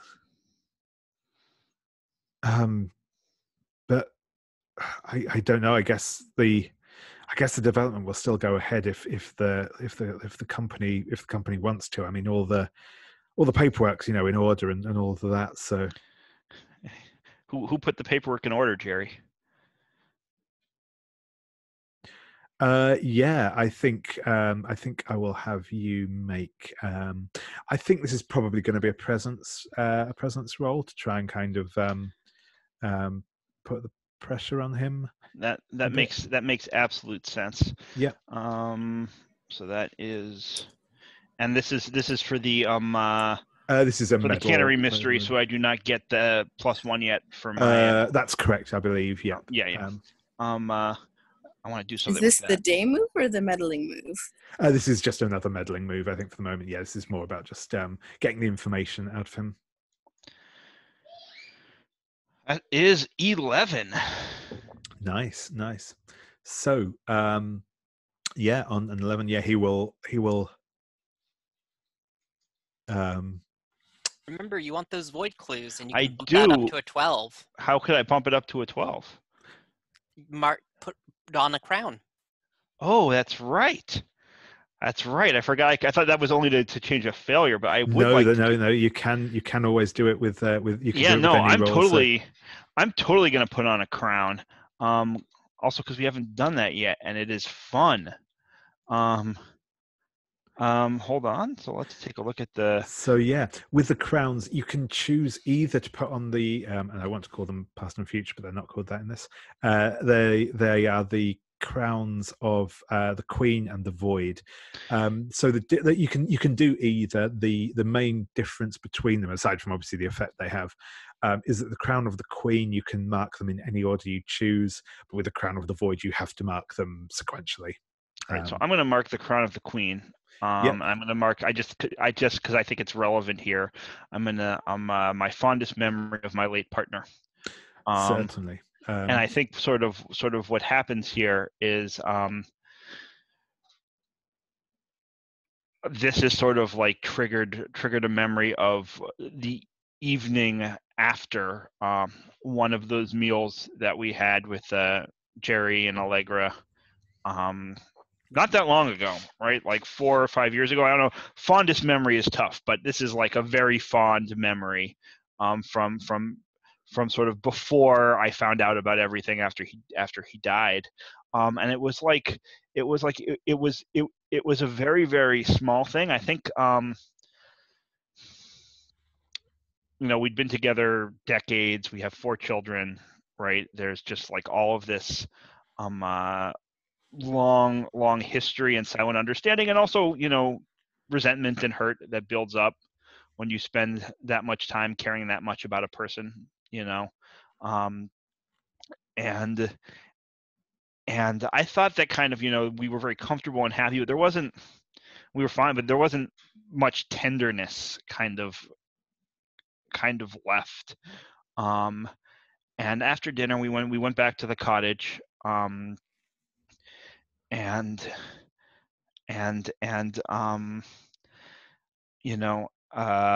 I think John was like, you know what? We sort of like changed our clothes out of our nice dinner clothes and let's go out, take a walk on the beach. And the moon was out. It was a beautiful, probably late summer, early fall night, August, September, starting to get cooler. And we just kind of like walked down the beach holding hands. I think the evening sort of ended and the scene sort of ends with us sitting on the end of the dock, maybe kissing, as with the moon hanging over the bay. And it's just like remembering that even at the end, we still had that. I think is the trigger there, is I'm sort of remembering. Awesome. No, yeah. That's really nice. Thank you. So yeah, I think he's going to like gulp and look around and say, "Look, I, you know, it's. I mean, sure, like, I may have smoothed things over a bit for the redevelopment, but I mean, look at the place." And he kind of gestures sort of vaguely back towards the cannery. The old thing's an eyesore anyway, and this is going to be good for the town. I mean, sure, like, you know how these things go. I'm gonna get something out of this deal, but it's for the best, really. Look, he's gonna kind of look a bit nervous. Say, look, and the thing is as well, there's the whole situation with the cannery. It's I've dug into it a bit, and there's something not right with the whole setup. And he's actually going to reach into his briefcase and pull out like a folder of documents. Say, look, you don't believe me? Take a look through this.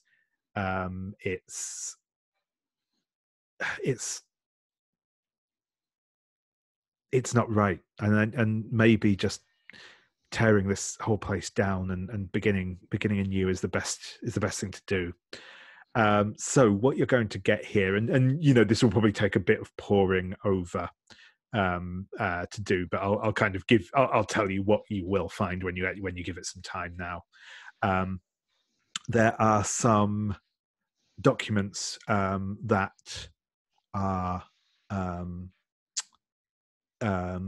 there are some documents about the closure of the cannery, and it's that sort of like, certainly beyond my thing. It's there's some general indication in it that there was some sort of financial chicanery going on with the reasons why the cannery was closed and how it was closed in the first place.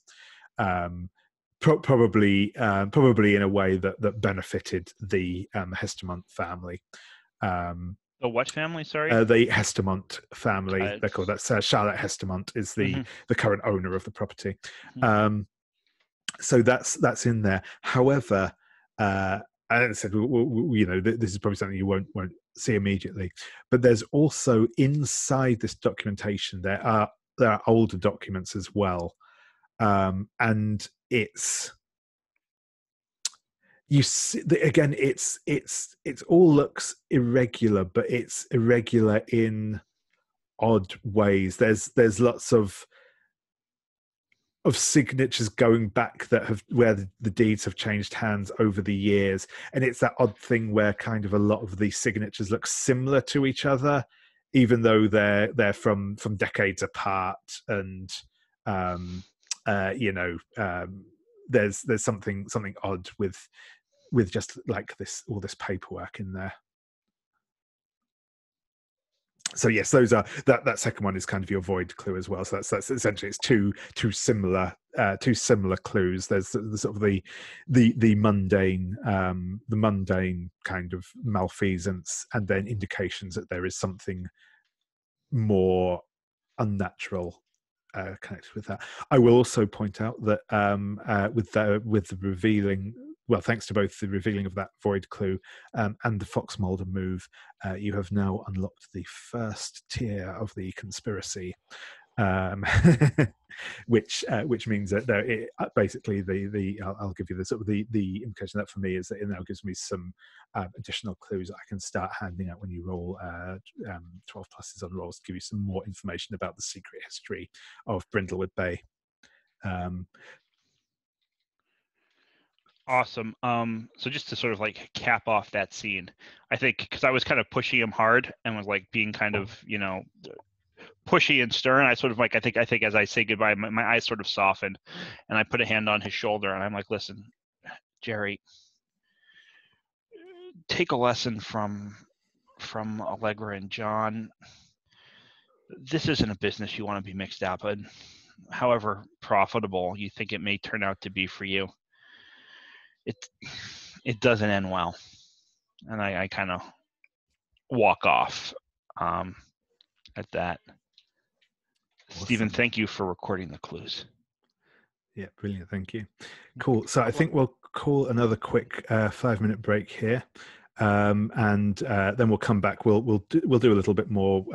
We can move on to it to sort of later on if people would like. But yeah, we'll sort all that when we get back. So see you in about 5. Right. So welcome back, everyone. Yeah. So yeah, we'll. I'm going to just check in with Nellie. Is there anything that you would like to be doing in this at the moment, or as well, if you want to kind of move on to a later or a different scene, or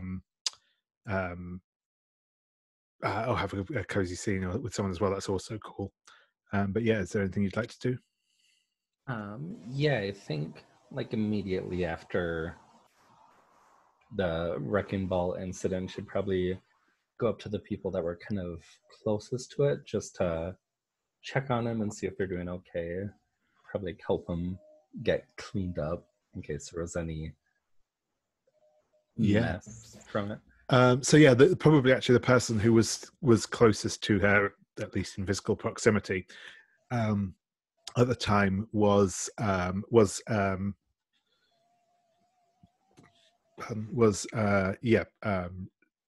keep tripping over that surname, Charlotte Hestemont, who is again a similar sort of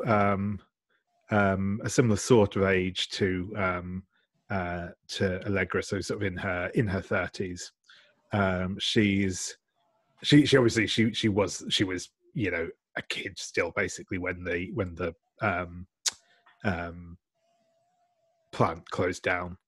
But yeah, she's got like red hair and it's styled quite fashionably.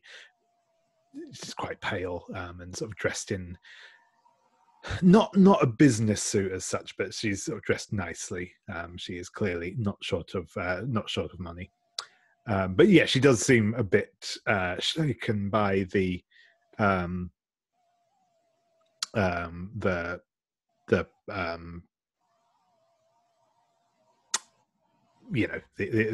that have just transpired. Yeah, and Nellie will kind of like go up to her and turn her away from the scene and just like, oh dear, I'm so sorry. Like, you must just be shaken. Here, like, let's, give you some space. Let's get you some air to breathe, and pull out like a handkerchief that has like paint splotches all over it and stuff, and help clean her off and, use it to dab any tears that might be there. Good heavens, are you okay? Do you know? That was horrible to see something like that happen. No, it was. And she kind of takes a breath and sort of shakes her head, and it's like, no, that was simply awful. It was absolutely. What? I'm just trying to wrap my head around it. Do you know why they were planning on having the wrecking ball there in the first place? Like, what was the need of it? Well, I suppose it was something to do with knocking down the old building. The sooner we're rid of it, the better. But honestly, I think Allegra just wanted it for the optics, I suppose, yeah. She always did like to put on a good image, didn't she? Hey, you were just a child when the cannery shut down, weren't you? Yes. Yes, it's been closed for years now. My family they did well with it, but it was hardly worth keeping going by the end. Yes, I suppose it had kind of gotten a little stale or run down in its later years. Do you have any idea what's gonna happen now with this accident that just happened? Are you still gonna be able to sell? I certainly hope so. I mean, this is a tragic accident, but well, I hardly see any reason that it should stop the plans from going ahead. I certainly don't intend to, and well, we'll have to make sure that I'm sure that the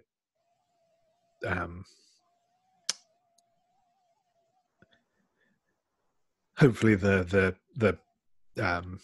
investigations or whatever they have to do after this sort of thing don't take too long. Yes, well, I'm sure they'll, want to be thorough after something like this just happened. Was there anyone, I mean, heavens, I don't even want to imply it, but like anyone who didn't want to see the sale go through? Might have been trying to like send a warning? Well, any of these, and she kind of gestures towards the crowd of protesters. Any of these insufferable busybodies, I'm sure, would be happy to see our plans delayed. They've been nothing but an irritant from the very first day.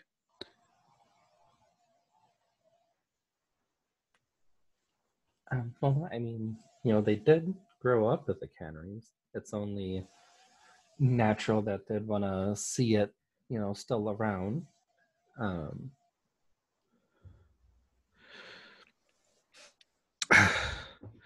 Nostalgia may be all well and good, but, well, it doesn't pay the bills.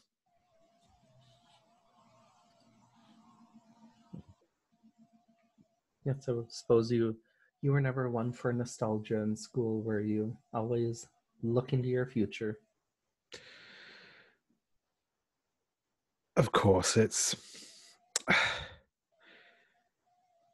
doesn't do to get caught up in the past.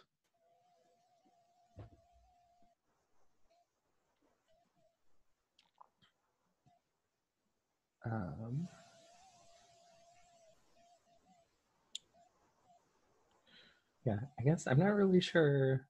I'm trying to think of like what I could ask her at this point, but I think I'm mostly just like trying to make sure she's okay and like kind of try to ask if there were any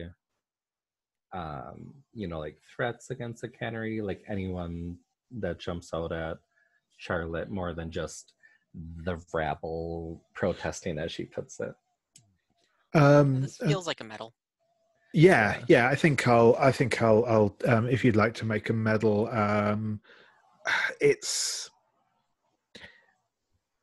I'd say possibly I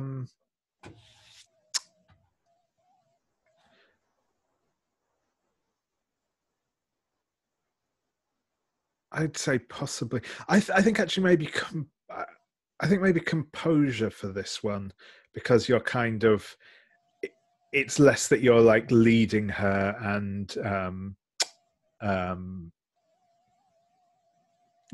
dictating it, more just like kind of being present and letting her talk and exactly. see if anything comes out. Okay, I am okay with that. I think these two were mine, so that is 14 total. Nice. So yeah, that is another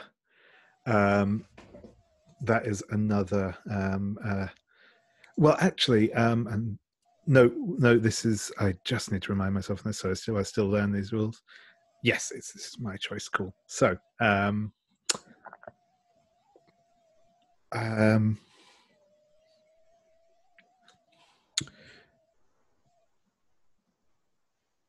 yeah, she is going to say I do know that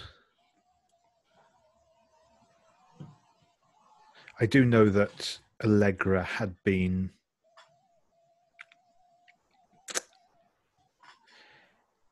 receiving threats about what would happen if she, as I believe they put it, dug up the past. She told me about this letter. It was anonymous, as these things usually are. And we assumed it was to do with this. We assume it's one of these protesters here. But yes, she certainly had been receiving threats. I thought that they were nothing more than scare tactics, but, well, that hardly seems the case now. They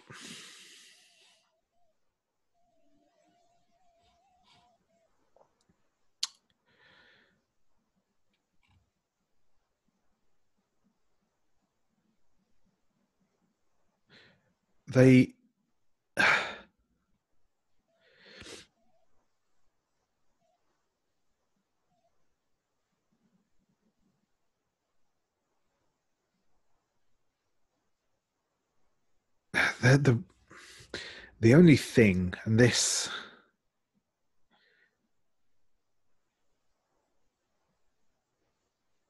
is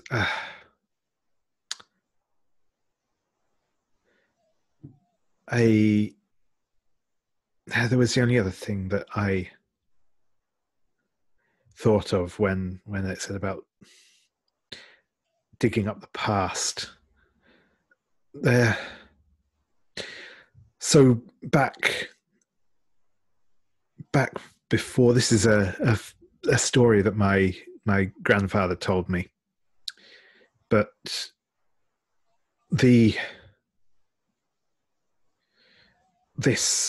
she'll point to the cannery. Before the cannery was built after the war, it was a salvage yard, and there was a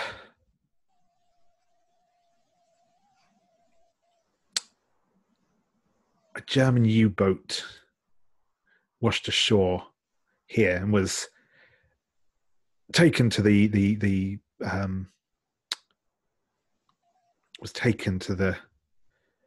salvage yard before the government came here.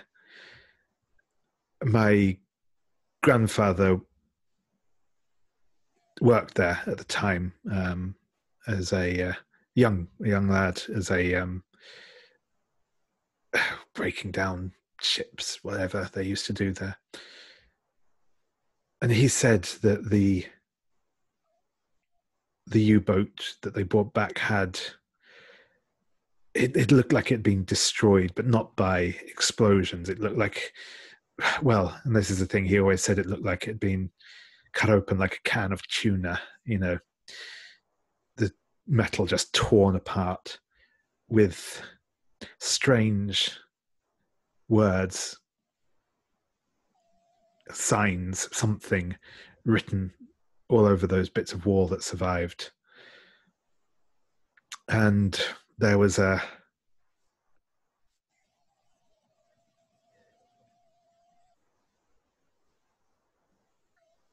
they rescued a man as well, and they held him till the government could arrive. German submariner, but he killed himself whilst in captivity still.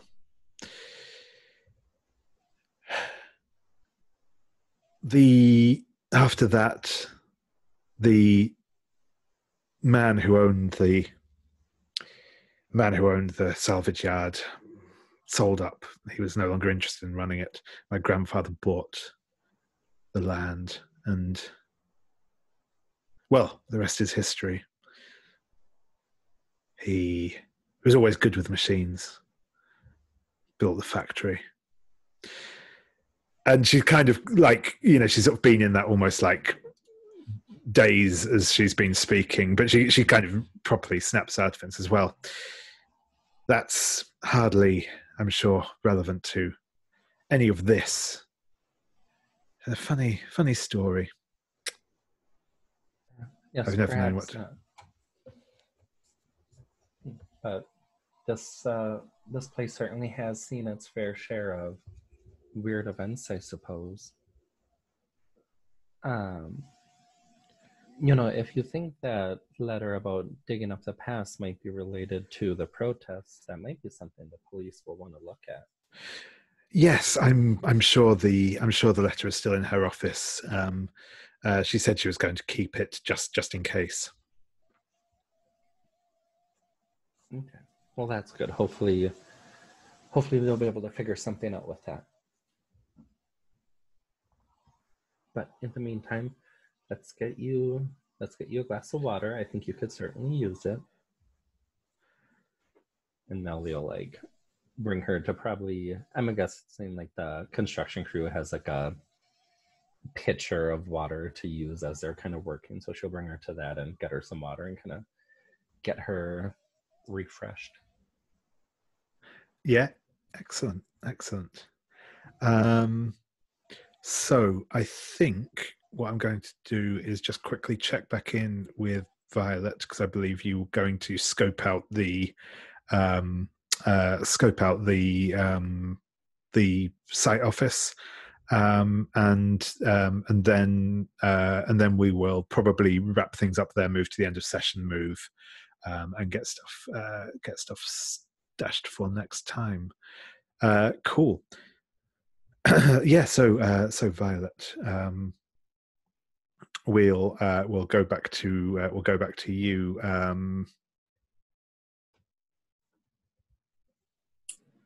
Okay. So do you want to frame what this field office is, like where it is, what's around it? So yeah, it's a big I forget a big porta cabin, like a big the sort of the outdoor building things that are essentially delivered on trucks. I'm not sure if porta cabin is just a UK term for them, but yeah. It's just like a kind of temporary structure, but it's got electricity and such in it. It's yeah, it's it is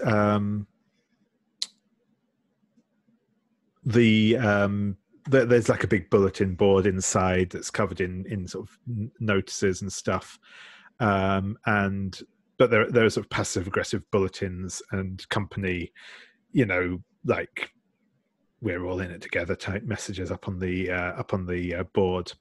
But yeah, I'm going to ask each one of you to add a detail to this office that tells us that there is a labour dispute going on. So yeah, I'll start going in character keeper order again. So yeah, Violet, what is one thing that you see in this office that clues you in that there's a labour dispute going on? I think they've put up some what's the word? It would be screens, but they're like tougher on the windows so that no one can throw rocks through the windows. Yeah, sure thing. Yeah, like kind of like mesh stuff up on the walls, windows or something like that. Yeah, cool. Awesome. Muriel, what's one other detail we see here that kind of lets us know that there's some sort of labour dispute going on? So to clarify, this is a dispute between Allegra and the construction crew? Possibly, yeah, or just sort of like the construction workers and their overall management sort of thing. Yeah.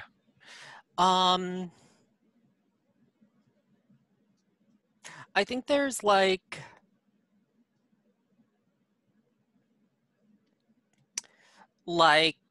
tactics binders, like that basically surround how to like strategies for union busting.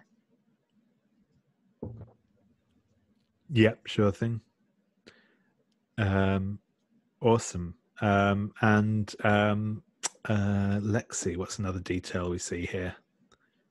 There's, following up on Violet's comment, from before they put those screens up, there's a brick on the desk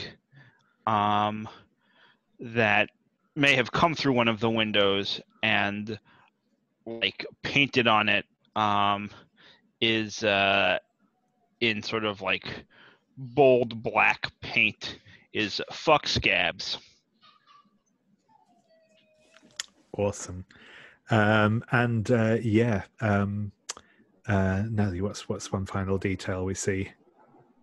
Kind of tying into like Violet's and Lexie's, on the outside of the porta cabin, there's like graffiti that people have spray painted that they've painted over, but it's kind of one of those because of the different, like the underlayer was very dark and they spray painted it with a kind of light. You can kind of make out some of the words, and it's stuff akin to like fuck scabs, stuff like that. Cool, yeah, brilliant, thank you very much. So yeah, that's kind of the scene you're presented with. The office itself, there's sort of various paperwork and stuff around in here. It's there's probably a cheap coffee maker and that in here. It's not luxurious by any stretch of the imagination. But yeah, and it's all got all the quite flimsy furniture. But yeah, there are a couple of like filing cabinets. There's some in and out boxes with paperwork and letters and stuff in them. Yeah, so that's what I would want to do, is look through any papers that I can look through inconspicuously. Yep, certainly. So yeah, I think I'll probably call this one a composure, because what you're looking for is right there out there in the open. It's mostly just keeping a nerve whilst rifling through the stuff. So yeah, if you'd like to make me a roll with composure. Okay. I'm going to submit new dice so I don't lose track of which ones are which with the three dice sets here. So it looks like a 10, which would be an 11 with composure. Nice. Rolling well tonight. So yeah, much better than this morning.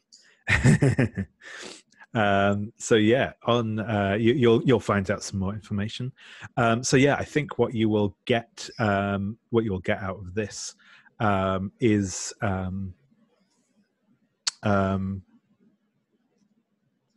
that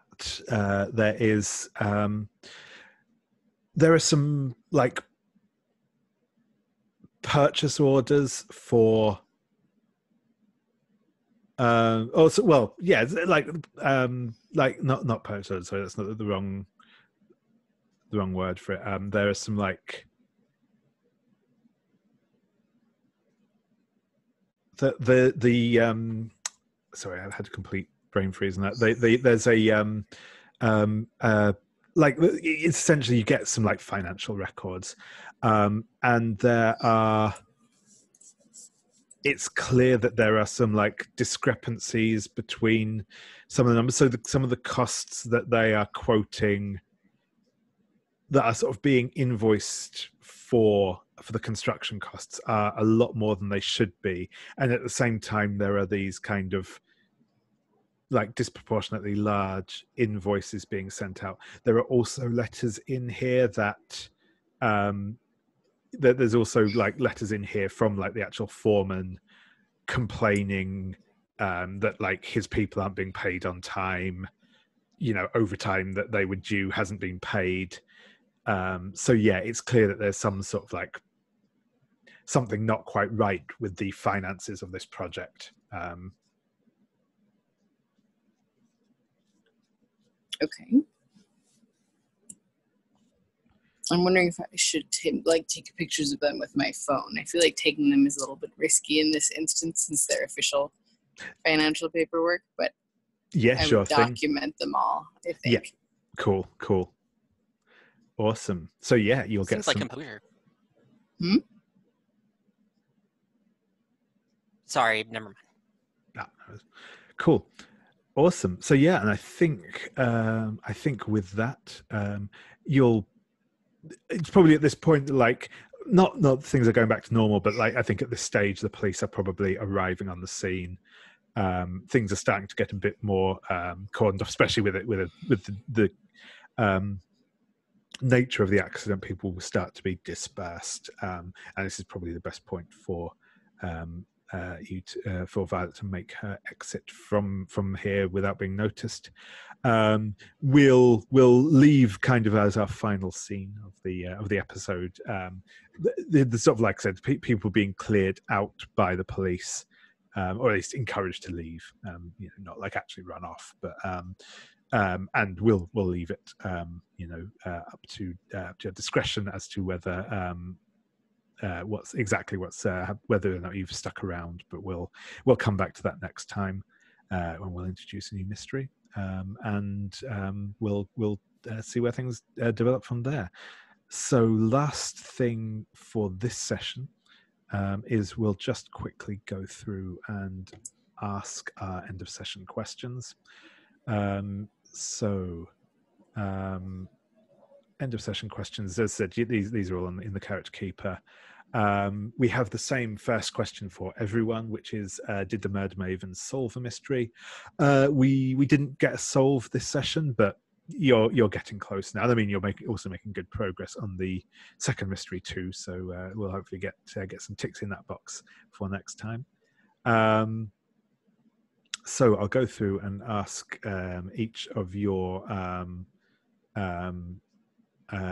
in turn. So Violet, did you secretly undermine the authority of a local official? I don't think so, because I don't think any of the people that I was like trying to sneak by were official. Yeah, I think that's probably fair. It's not quite on there, but I'm sure we'll have the opportunity to do that next time. Like I would have. Yeah, exactly. But no, that's fair. That's did you behave like a woman half your age? I think I probably did. Even though I referenced being an older lady with Buck, I think I was not really acting like an older lady. Absolutely. I 100% agree with that. Thank you very much. So yeah, mark an XP for that.